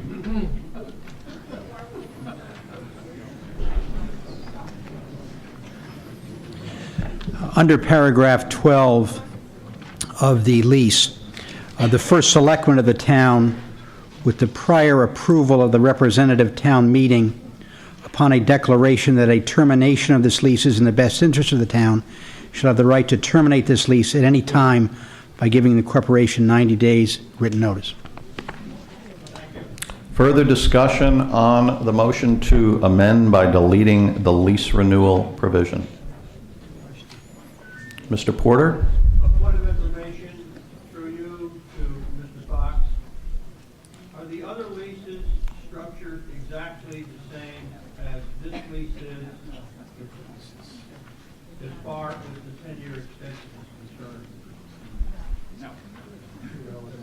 Mr. Fox, the question is, are the other leases, are you referring to boat club leases? The other 3 boat and yacht club leases, yes. Well, first of all, other 3, there is the Old Greenwich Boat Club, there's the Greenwich Boat Club. What's the other one? Isn't that the Greenwich Boat Club? That's 2. Old Greenwich, the Greenwich, which is at Grass Island, and that's it. Byram does not have a lease. Okay. The question, Mr. Fox, do you know if those other 2 leases are the same, structured the same way, Mr. Porter? Is that your question? Yes, sir. Sure. Mr. Fox is going to review his file.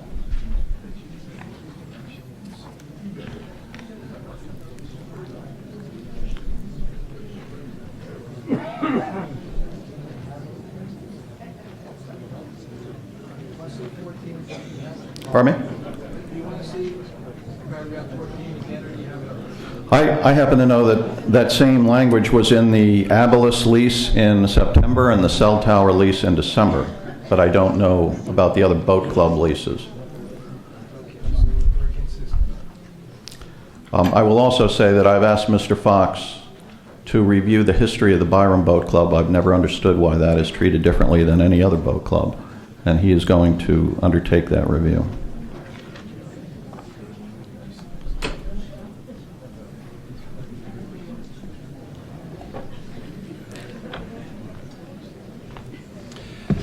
I happen to have with me the lease with the Old Greenwich Yacht Club. That has a provision for lease renewal also under its paragraph 14, which has 10 years upon the expiration hereof, a renewal of 10 years upon such terms and conditions as may be mutually acceptable to the parties. Language is slightly different. The concept is the same. The lease with the Greenwich Boat, that was the Old Greenwich Yacht Club. The Greenwich Boat and Yacht Club, if I can just take one moment, that also has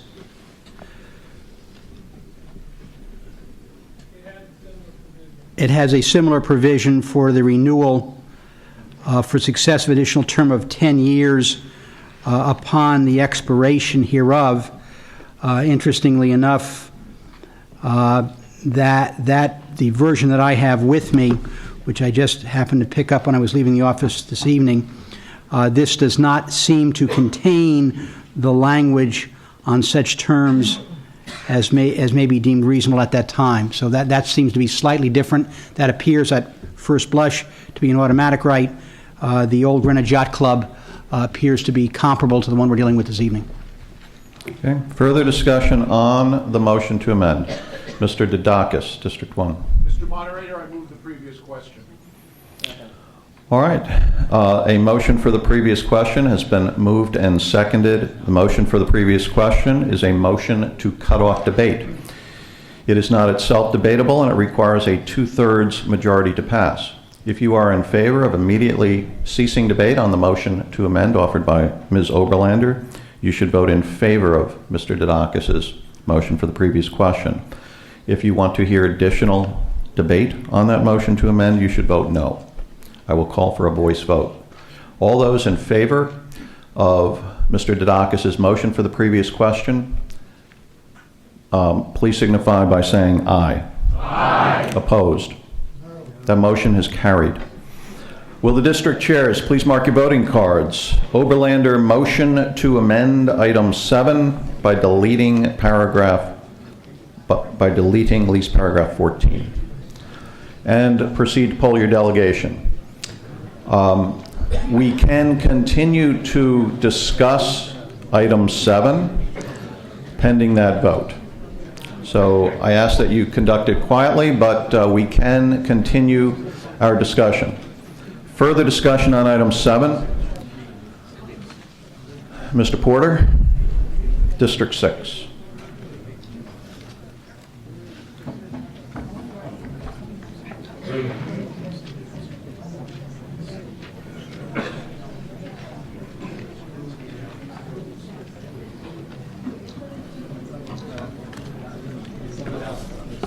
Mr. Moderator, thank you. There are 3 things that come through this that causes this kind of confusion.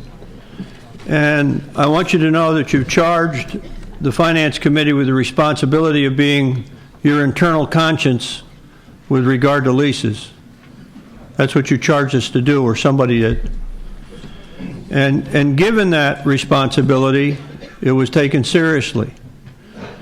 And based upon what we've all learned tonight, and it's been a learning experience for me, I would just offer 2 additional thoughts.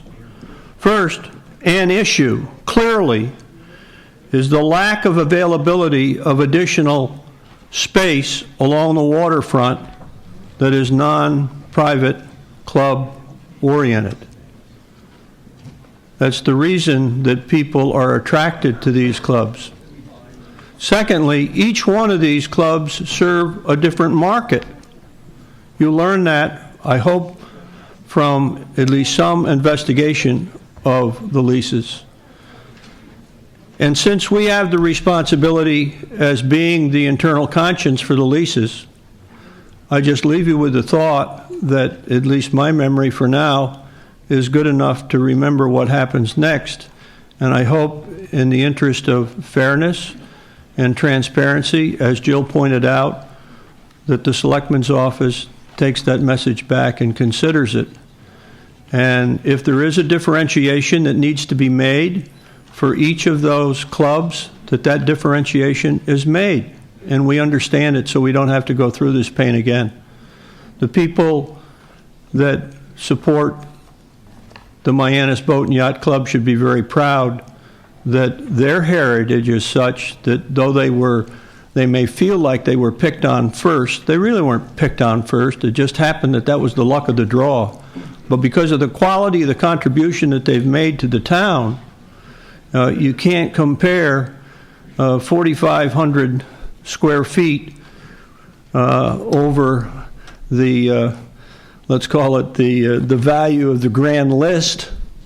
But if you're 1,000 people out of 60,000 that are benefiting from 4,500 square feet, you know how they feel.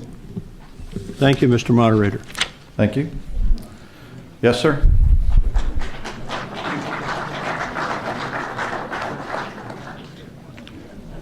Good evening, everybody. My name is Griffith Harris, longtime resident, former Board of Parks and Rec board member, and a member of the Mianus River Boat and Yacht Club. And Mr. Moderator, if I'm correct, my comments really should be limited to the lease amendment discussion. Is that correct? No. We're voting on that now. We're now talking in general about the lease in general. Okay. Albeit possibly too late, I would like to make a comment then anyway.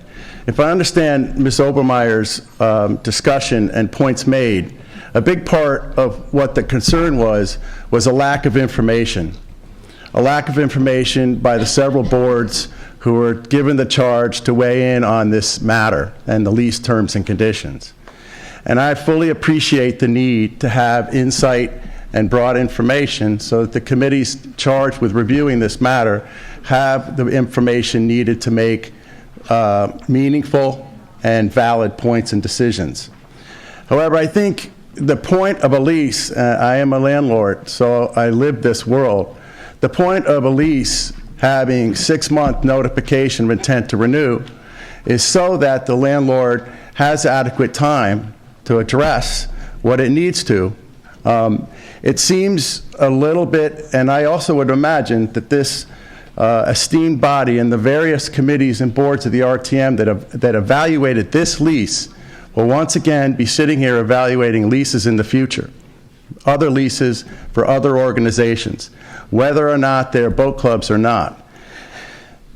It's a little bit late, right, to when it's time for a lease to come up to indicate that there's not enough information.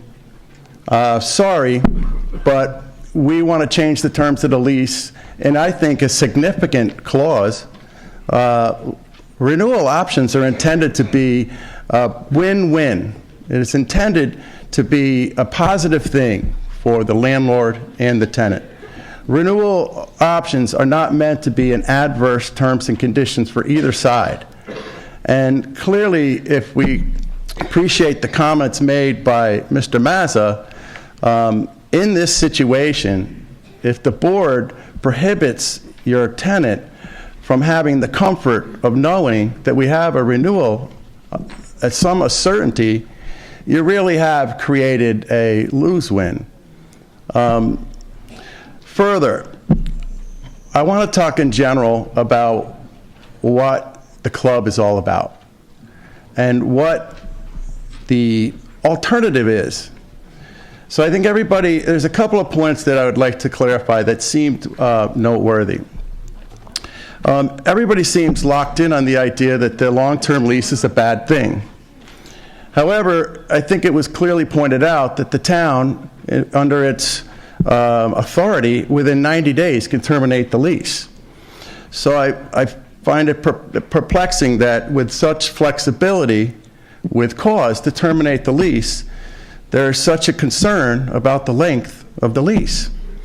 Maybe the town attorney can shed some broader light on that after I speak, but if the town has, with its discretion, to terminate the lease within 90 days, then why are we talking so much about the length of the lease? Secondly, back to reiterate some of the comments made by others about our organization. First off, Mr. Ennis made the comment that it's a lifetime dock slip privilege or something to that effect. The ability to get a slip at our club is no different than any slip in any other town marina. I've been on the waiting list a long time. The process is the same. I went to Town Hall and the Board of Parks and Rec. So there is no exclusivity relative to getting a slip at our club. You need to be a Greenwich resident, just like you would at Coscob or Grass Island or Byron. The cost to join our club is nominal. I think it's $100 to join the club. So clearly, we're not Riverside, Old Greenwich, or we're not Riverside or Indian Harbor. We are not that entity. We are not that organization. We are your neighbors. We are people in the town of Greenwich who took a lot, which was dirt, and with our own capital and sweat equity, made it what it is today. Sometimes I think we get into a long discussion about what should end up, what should be, how should this end? Well, if we just use a little foresight, my grandmother used to say, watch out what you ask for, you just might get it. I am a former member of the Board of Parks and Rec, and I don't know if Joe's here, but someone else would speak to it. We have a shortage. I don't know that the town's budget is really, at this point, and maybe ever in the future, going to be able to run this facility and handle the costs associated with it. I could speak to the liability. The club, with its $6 million, with this lease and its $6 million of public liability insurance, has basically removed the risk associated with the trip and falls at that facility. The club has basically removed the maintenance and operations associated with that facility. And the club still is available to everybody. And by the way, if you're not a boater, you don't need to be a member to come down and sit on the shoreline. So that's not what it's all about. That's not what our club is all about. As I know what it's, someone said to me, boy, it's a pretty big boats they have down there, you know. But trust me when I tell you, and anybody who knows me in this room, this is the truth. Those boat owners cannot afford the private yacht clubs we're familiar with. It's not the same thing. And they cannot afford the private marinas down the road. It is nowhere near the same thing. So without the opportunity for these town residents to enjoy this facility that they built from a dirt lot, they would not have this facility. So let's just hypothetically talk about what happens if we do, through cost prohibitive terms of the lease, lose the opportunity to keep Mr. the Harris, lease. there are members who are addressing questions to me, and if I could just interrupt you, I just want to tell you, we have no limit on debate in effect. So Mr. Harris has been speaking for 7 minutes, and without a limit on debate, 30 more I allow seconds. someone to go 10 minutes. If someone wants to enact a limit, you are free to make such a motion. Mr. Harris? I'll conclude by saying this. What is the alternative? The alternative is we can't afford it. The town now has a large yacht facility. It has the liability associated with it. It has the overhead and expense associated with running it. I don't know if that's really what the end result should be. I don't know if that's a win-win. Thank you.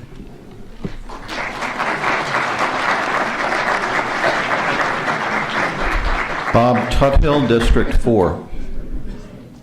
Mr. Moderator, I move that any further discussion on anything to do with item 7 tonight be limited to 3 minutes per speaker. Okay. All right. Mr. Tuthill has moved, and it has been seconded to limit debate on item 7 for the balance of the evening, that limit being 3 minutes per speaker total on this, regardless of how many motions are addressed. All right.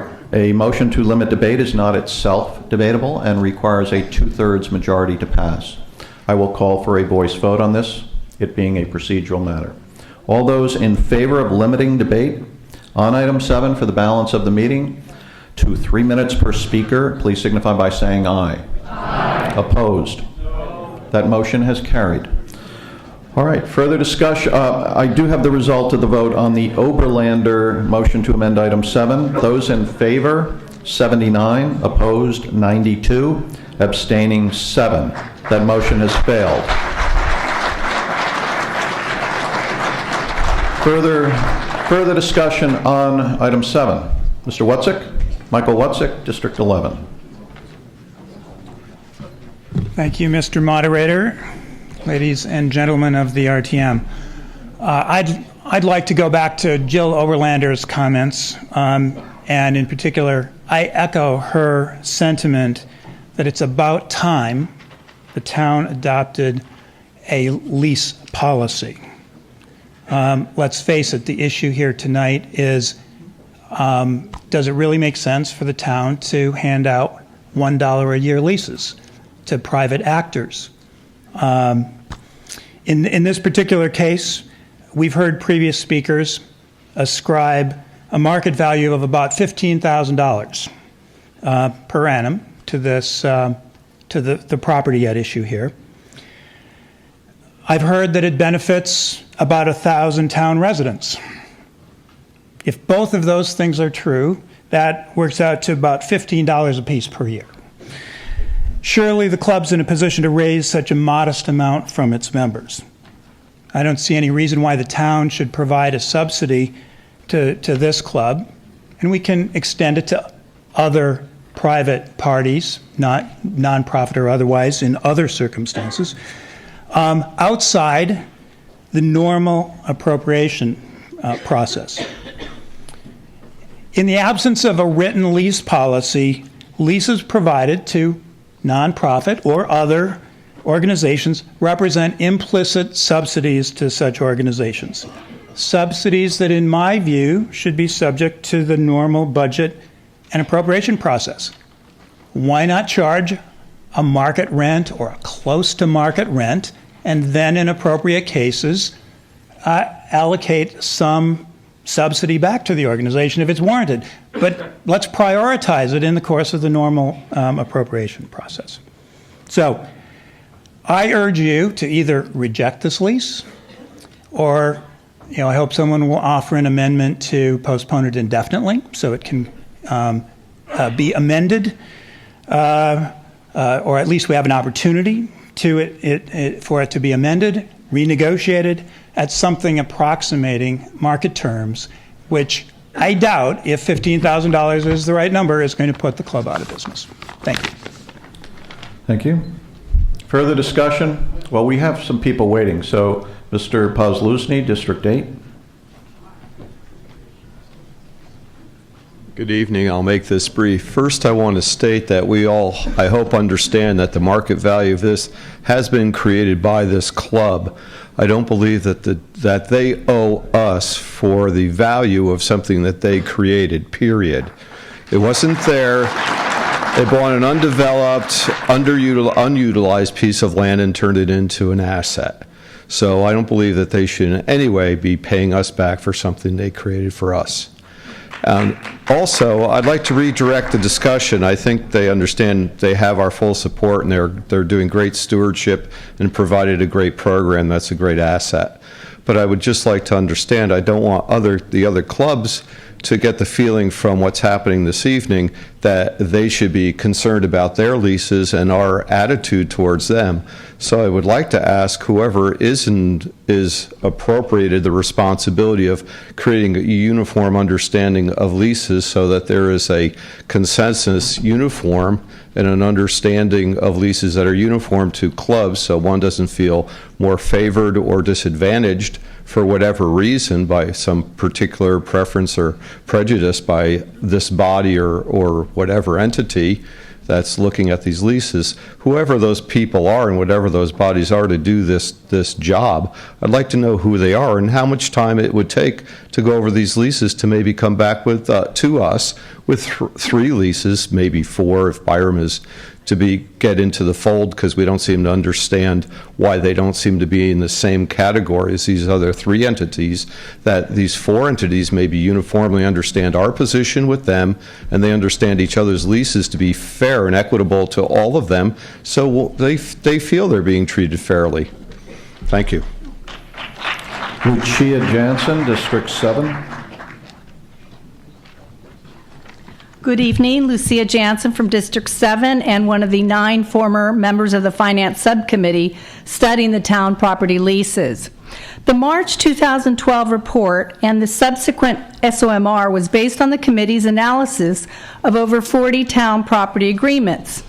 In the course of developing the findings and recommendations of the report, as Ms. Oberlander stated, the committee had numerous conversations, shared different draft versions of the report, and held face-to-face meetings with the first selectman, town administrator, town attorney, and Parks and Rec director.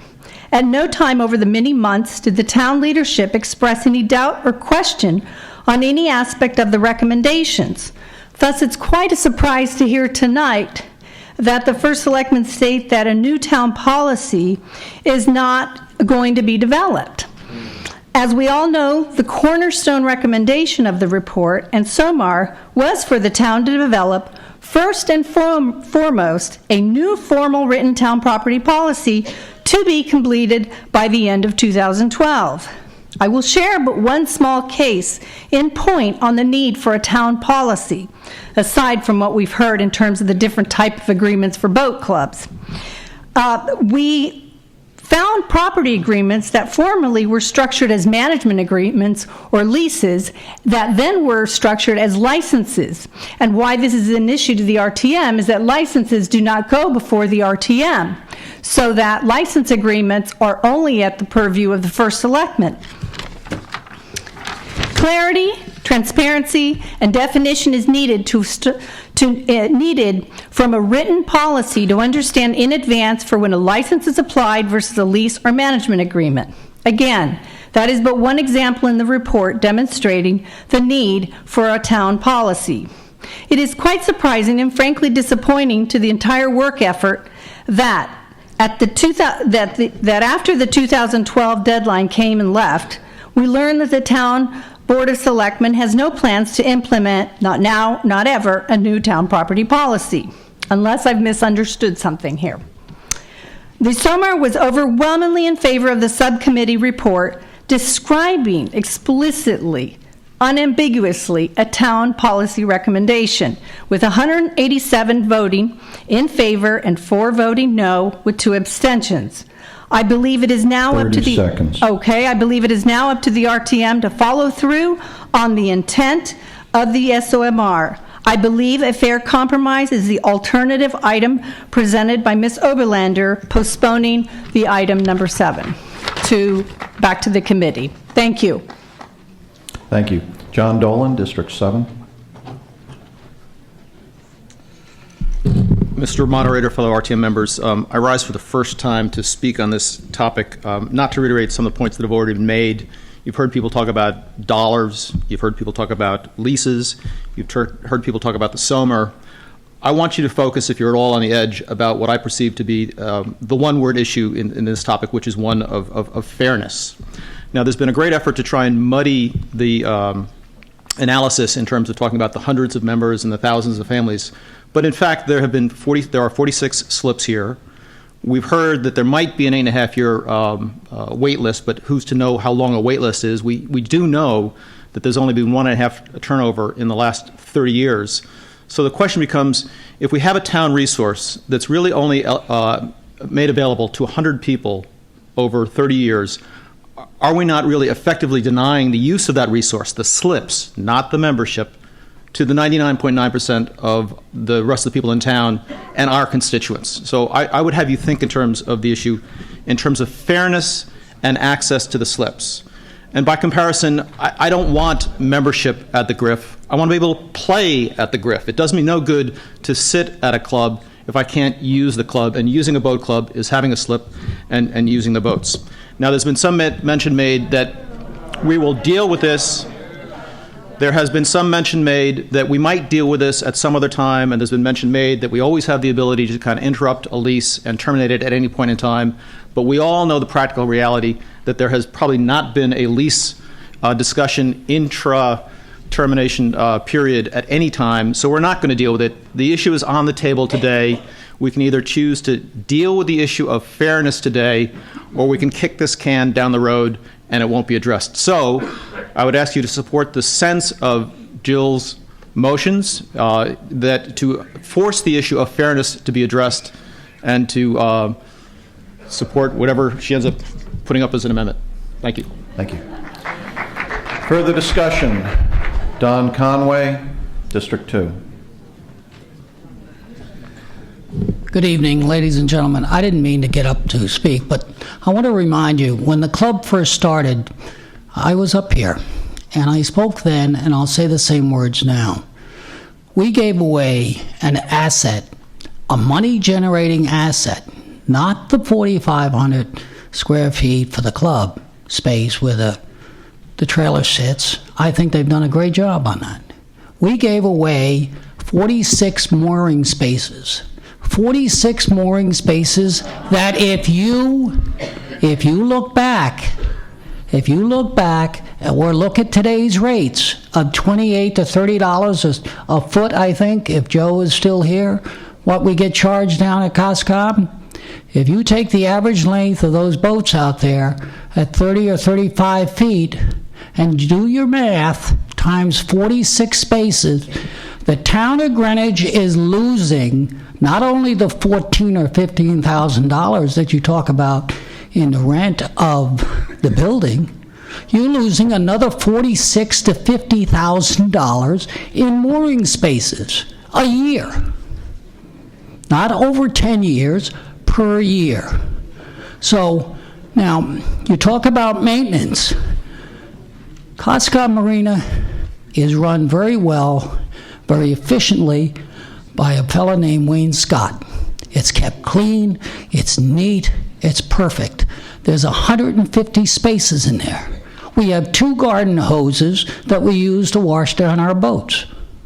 We have 1 dockmaster. We have a few lights that run at night, and some of us do go down there and watch at 1, 2, 3 o'clock in the morning to see that hopefully no one wants to steal anything. I haven't done the math on that, but I can tell you, if you add up what it costs for salaries and the hoses and electricity, I can't believe it could cost the town that much. Now, when the marina was first put in for the boat club, it was discussed at that point that Coscob would be reconfigured to allow for larger boats because of the depth of the marina area.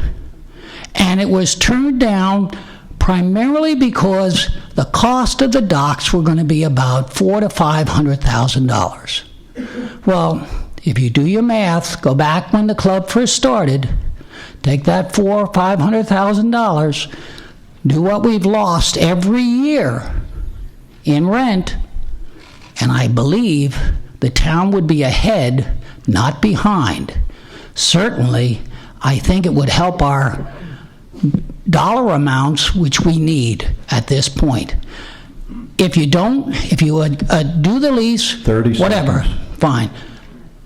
At least think about going back and looking at these leases for not just what the physical thing is, but also the monetary thing that you're losing.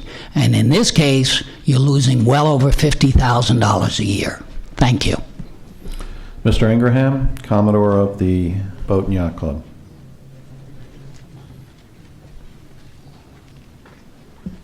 Once again, good evening, everyone.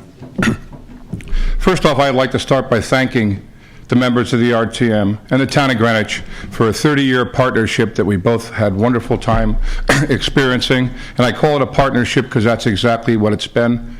I sat here in the back 30 years ago, 30 years younger, when the fellows before me, or the people before me, and the Commodores before me, presented the original lease to the town. I told our members this year there were people against it at that time because they don't believe in the dollar lease, and there'll be people there again tonight, and some are the same people from 30 years ago. And I've agreed to disagree with them. I think you do have a little math problem because my boat was one of the moorings that left for the club. I think there were 12 boats in the mooring line. 11. Thank you, Joe Benoit, first Commodore. So that's a lot of money to make off 11 boats. Anyway, I think that this has been a heck of an experience for us. I went to all the meetings. It's been a long time since I've seen how the RTM operates, and as much as volunteer stuff that we put into the Boat Club, I'd like to thank you for the amount of volunteerism that you put into running our government. And that's from the bottom of my heart. Whether you agree with the lease or not, I got to say that our experience with the committees, we learned a great lot. And one of the things we learned is our public relations hasn't been that good because a lot of people had questions and really didn't understand what we did down there. For instance, a group of boaters. We're far from a group of boaters. It's basically a mini community center at this point for blue collar and everyone else. There are mornings when we entertain more senior citizens in our boat club than the other town lease does at the end at the senior center, adult daycare center. In the afternoons, it's not unusual to see teenagers and youngsters playing pool with seniors. In the evening, the youngsters like a place to go other than the teen center once in a while to hang out. This has been happening for 30 years, and we've never once, to the best of my knowledge, had any issues or any problems. I know it's been beaten to death already about us starting from scratch, which we did. By the way, that bulkhead that's down there now has been completely redone by the town. We assisted a little bit in that. It's wonderful. And one thing people did not realize on the at the committee meetings and some people at the district meetings is that you don't have to be a member of our club to come down there. Except for the building, everything around there is open space for everyone. You can come in and you can enjoy sitting around having your lunch. There's a bench now on the bulkhead. It's beautiful. We welcome you.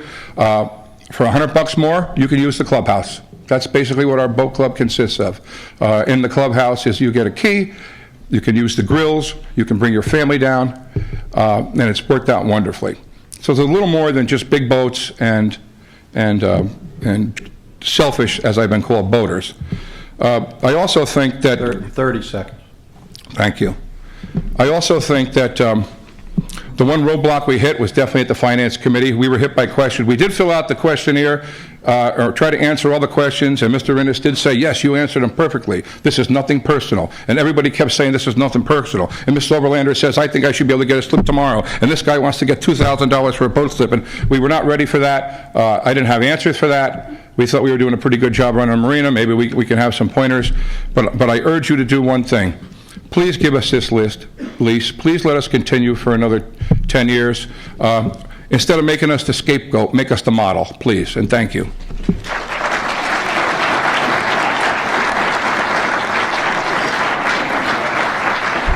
Lucy Krasner, District 5.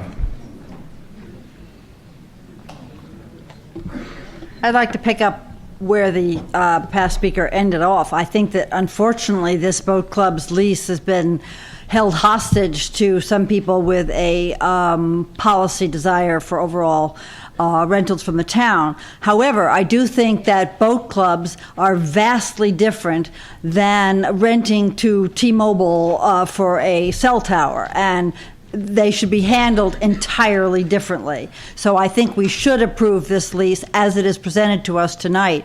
One other brief point is that when everybody is so concerned about the 49 slips and that people don't turn them over or something, we've been a member of the Old Greenwich Yacht Club. This June will be 40 years that we've lived in town.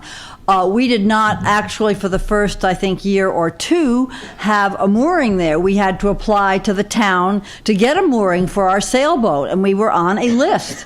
And we got a space for a mooring, and we have had it now for 38 years. So I think to be concerned with separating these boat slips and saying how horrible it is that people hold on to these for a long time, I think that's not relevant when you consider what the town is doing for people who have moorings, and they hold on to them for a long time. So by holding up this club's lease, I think in a very unfair way, is not a good idea and is not fair to those people, or when you consider what's being done in the other parts of town for the moorings. And I understand that from the Parks and Rec Committee, they said that these, when there are slips available, that it does go to the town. And to say we should be making all these thousands of dollars per slip, this is town facility, and I think it's given very appropriately to this group, the way the Old Greenwich Yacht Club. I'm putting myself here this evening as a member. What would happen to the Old Greenwich Yacht Club if their lease was given this all of a sudden barrier? I think it would be terrible, and I'm putting myself in their position, and we should go ahead and approve this lease as it is presented to us tonight, and think in terms of, as I say, the other facilities that are given to town, and many people benefit from this, and I think we should approve it as presented to us.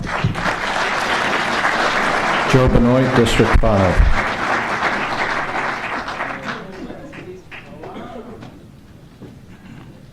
Mr. Moderator, fellow RTM members, I'd just like to make a few comments about the turnover, the list. When I was the Commodore, when we designed and built the club, I'm very familiar with this. I also have a boat there. I'm also a member, obviously. But in terms of the list and how it was put together, we elected as the club to let the town manage the list.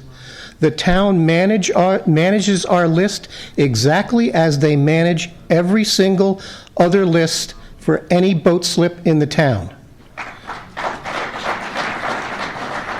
If you want to get a slip, you go down to town hall, you put your name in for the specific area that you wish to have your boat, and they will notify you when a slip is available. That's how it works in any other facility within the town. That's how it works with the Mianus River Boat and Yacht Club. We have not changed anything in that area. So I just wanted to bring that to the fore, just so that everybody understands exactly how it works and the fact that we're no different than any other facility in the town. Thank you. All right, Ms. Oberlander, did you care to offer anything further?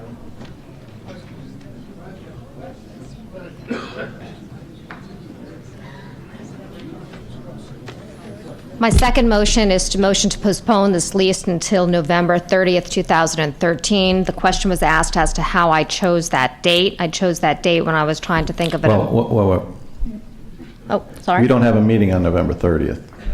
That was the expiration date of that I was putting for a lease. There has to be But a date you're postponing to for a consideration. future meeting. Fine. I'll postpone to the date of, do we have a November meeting? No. October, end of There October, you go. early December. The October 28th or something like that? Is that Well, the date? it's the October. fourth Monday in October.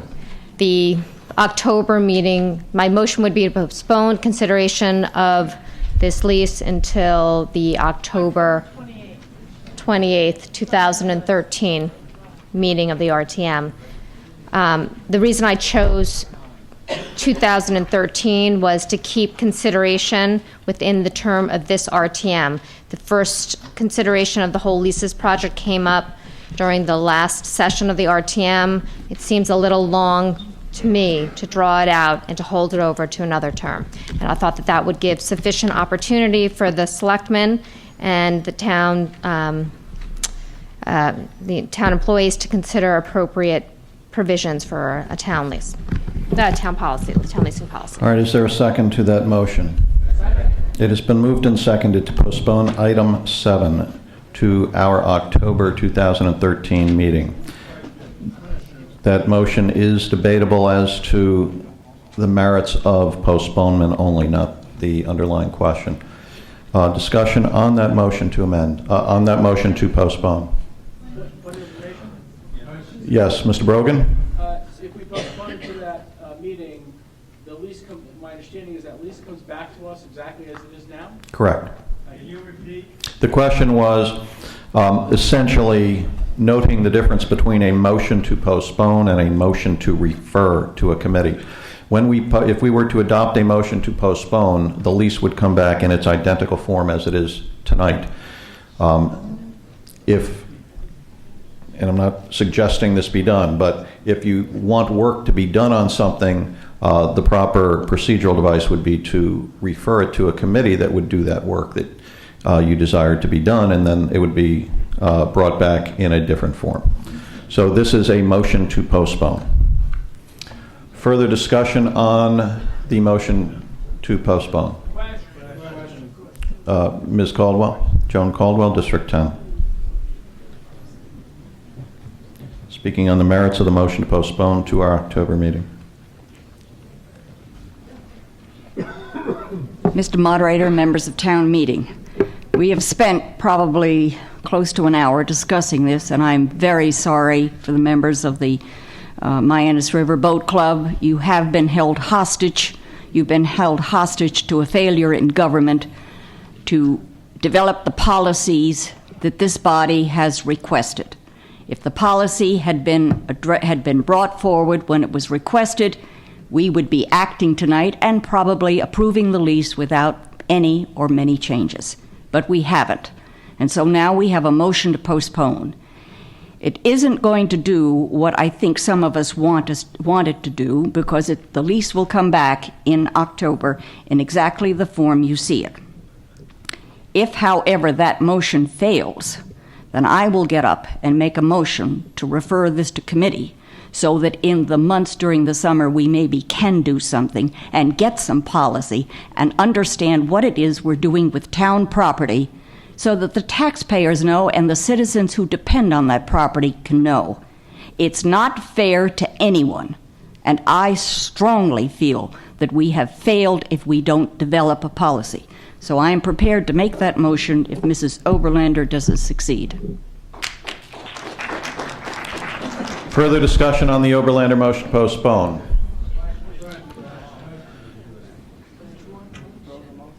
Well, Mr. Harris, your 7 minutes and 45 seconds came before the limit went into effect, so you are entitled to speak. Mr. Harris. Briefly, I will say this. I fully appreciate the committee and Ms. Caldwell's concern regarding having the necessary insight and policies in place to evaluate leases and approve them in a thorough and professional and complete manner. But you will have leases that will come up later this year. You'll have leases that will come up next year. You will have leases that will come up the year after that. You will have leases that will come up over and over again. But the fact of the matter is, you are not prepared now to do what you would like to do regarding this lease. So I would suggest that though your ideas and concerns regarding being more insightful and prepared to evaluate leases are merited and well noted, it's the simple fact of the matter is our leases now, and the RTM is simply not prepared. That should not be our problem. I think that there are other leases that get that issues in place, and the next time our lease renews, we'll be under the new guidelines. All right. Further discussion on the motion to amend. I would like to call for a voice vote on this, but I believe I am compelled to call for a record vote. Will the district chairs please mark your voting cards? Oberlander motion to postpone item 7 to the October 2013 meeting, and quickly proceed to poll your delegation. We cannot proceed further until we have the vote on that. If you are in favor of putting this lease over to our October 28, 2013 meeting, you should vote yes. If you want to continue dealing with it tonight, you should vote no. We have the result of the vote on the Oberlander motion to postpone item 7 to October. Those in favor, 44, opposed, 126, abstaining 2. That motion has failed. Ms. Caldwell, did you want to make a motion?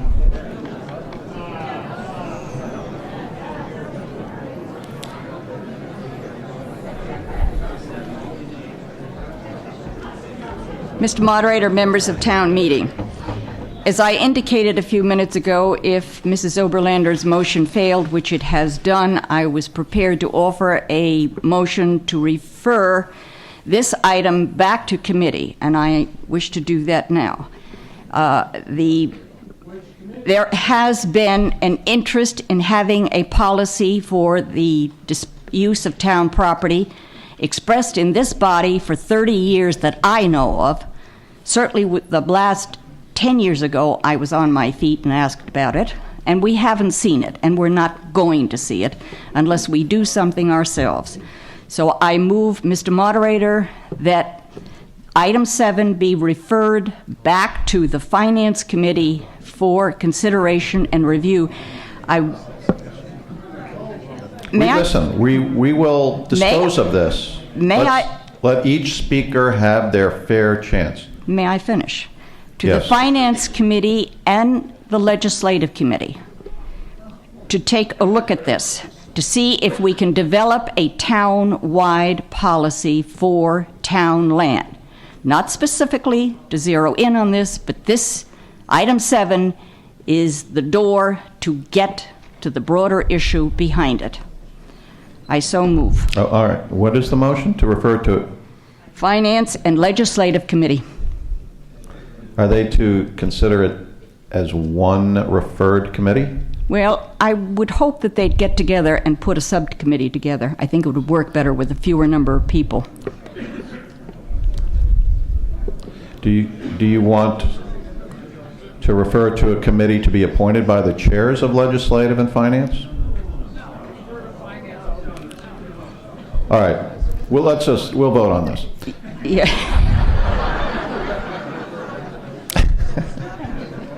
And I'm taking a voice vote on this one. All right. Is there a second?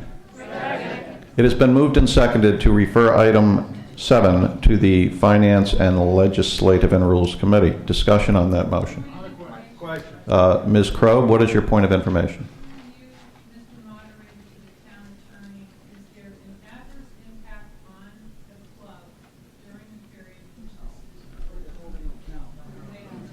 Mr. Fox, the question is there an adverse impact on the club during the time this would be under consideration by the committees? And Mr. Fox answered no. Further discussion? Michael Carter, District 6. I'm a little unclear as to what the purpose of this deferral is. If it's to create a policy, then let's have a proposal to get a committee together to create a policy, which I think will take a lot longer than people think. When you start looking at all the different town properties, how each one is handled, all the different nonprofits, this is a big task. And I don't see why we're going to hold up this lease for that process, unless somebody is going to at the same time propose that those committees consider specific changes to this lease. I think it's pointless to hold up this one. We know it's going to come back in the same form. Well, then what is it? What is it that the committees are going to discuss about it? It's going to be form a policy first and then see if this lease conforms? I think it should be clarified what this is supposed to do. Thank you. All right, Dr. Carlson. Not to be confused with Bill Carlson, who had some things to say about the first Myannis lease.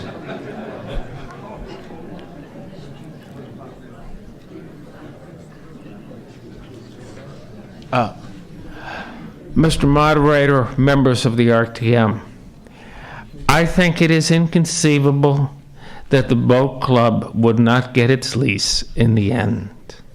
Ms. Caldwell's motion is one for reform and doing something which is necessary.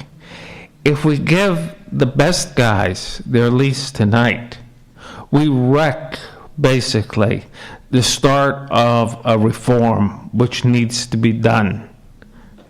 So I think we should go along with Ms. Caldwell on this one. I think we can assure the boat club guys they're going to get their lease anyway, and everything's going to be all right for them. No one has any intention of putting them off that lot, and they can stay there as far as I'm concerned till doomsday. However, we do need the Board of Selectmen and the RTM to adopt some rational policy for handling these things. We have people who make a good profit to run the organizations from subleasing, and there's something wrong with that. The town should get the money, and if the organization makes a profit, ordinarily, come into this room and get a subsidy from the town for your organization and let the RTM vote for it and the people give it to you. But we need to have a rational reform on this. If we just hold the boat club up from having a lease for a couple of months, it don't make any difference because they are going to get it anyway. Thank you. All right, further discussion on Ms. Caldwell's motion to refer. All right, I am going to call for a voice vote on this. We'll see how that goes in the first instance. If you are in favor of referring item 7 to our Legislative and Rules and Finance Committee, you should vote in favor of this motion. If you are opposed to that referral, you should vote no. All those in favor of the Caldwell motion to refer item 7 to our Finance Committee and to our Legislative and Rules Committee, please signify by saying aye. Aye. Wow. Opposed? No. Will the district chairs please mark your voting cards? Caldwell motion to refer. All right.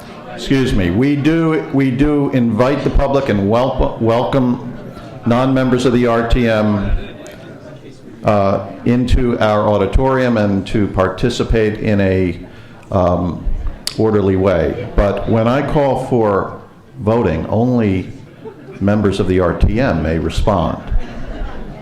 All right? So I will try this one more time, unless, if you are in favor. All right. Will the district chairs please mark your voting cards? Caldwell motion to refer item 7 and proceed to poll your delegation. We have the result of the vote on the Caldwell motion to refer item 7 to our Finance Committee and Legislative and Rules Committee. Those in favor, 92. Opposed, 79. Abstaining, 2. That motion to refer has carried. That disposes of item 7 tonight. Item 8 now comes before us. May we have the resolution on that item?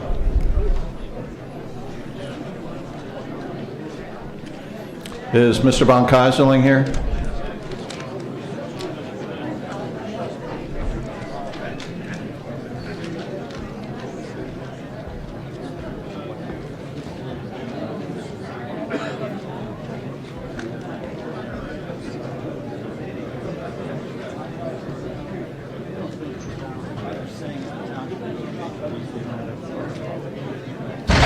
I think it's an illegal vote.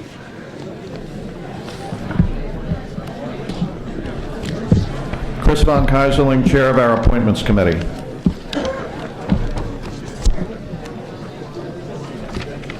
Sorry, Mr. Moderator. This is the item 8, to consider and act upon the following resolution requested by the Appointments Committee. Resolved that the following named person nominated by the Appointments Committee be appointed an alternate member to the Flood and Erosion Control Board for a term expiring 3/31/13. Mr. Mark Weller. All right, that being offered on behalf of one of our committees, it does not require a second. May we have the reports of the committees? Who will we begin with? Mr. Carter, with the Land Use Committee report. Land Use took this up at our January meeting. Mark has a professional background as an engineer in water treatment industry. As a community volunteer, he has had extensive involvement in the Byram River Work Group and has attended most of the FECB meetings in that capacity. He talked about the process by which the FECB prioritizes future capital projects, taking into account first response, school, and traffic considerations. He expressed his concern that in the past year and in the upcoming proposed budget, there is no funding for the stormwater projects the FECB has prioritized. Our vote was 11-0-0, and we strongly supported Mr. Weller. Thank you. John DeChampo. District 3 absent. John DeChampo with Public Works. Works, 12-0-0. Thank you. Thank you. Mr. Von Keyserling, anything further?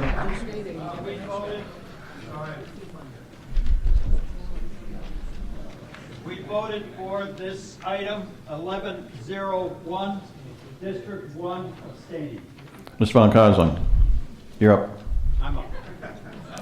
Discussion on item 8. Will the district chairs please mark your voting cards? Item number 8, and proceed to poll your delegation. Item number 9 now comes before us. Mr. Von Keyserling. Item number 9, to consider and act upon the following resolution requested by the Appointments Committee. Resolved that the following named person nominated by the Appointments Committee be appointed a member of the Flood and Erosion Control Board for a term expiring 12/31/13. We voted again 11-0-1. All right, Peter Finkbeiner, that being offered on behalf of our committee, it does not require a second and is now currently before us. May we have the reports of the committees that considered this? Mr. Carter, on behalf of the Land Use Committee. Land Use voted 11-0-0, District 3 absent. He has been serving as an alternate member, and he's now being appointed as a regular member with a engineering background and significant work on the Byram River project as well. Thank you. Mr. DeChapel.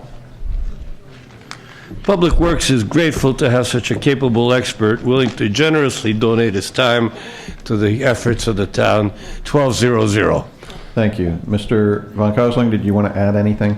No? All right. Discussion on item 9?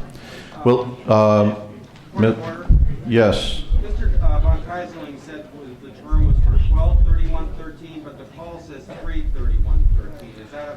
Did you mean to amend what's in the call? Yes, I probably should. Thank you.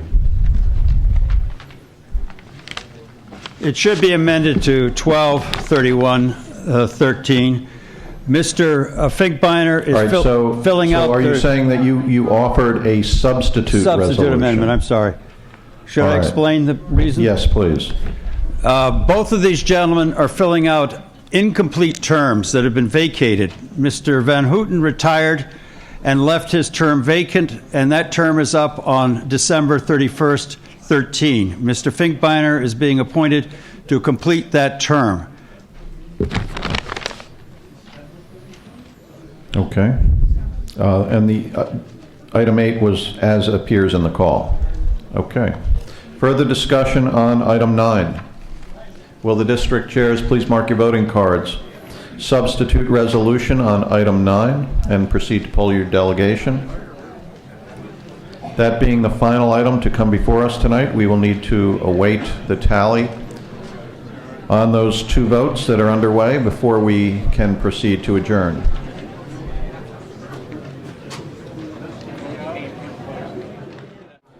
We have the result of the vote on item number 8. That is the appointment of Mark Weller to be an alternate member of Flood and Erosion Control Board. Those in favor, 139. Opposed, 2. Abstaining, 2. That item is carried. The result of the vote on item 9, which is the appointment of Peter Finkbeiner to be a member of Flood and Erosion Control Board. Those in favor, 135. Opposed, 1. Abstaining, 3. That item is carried.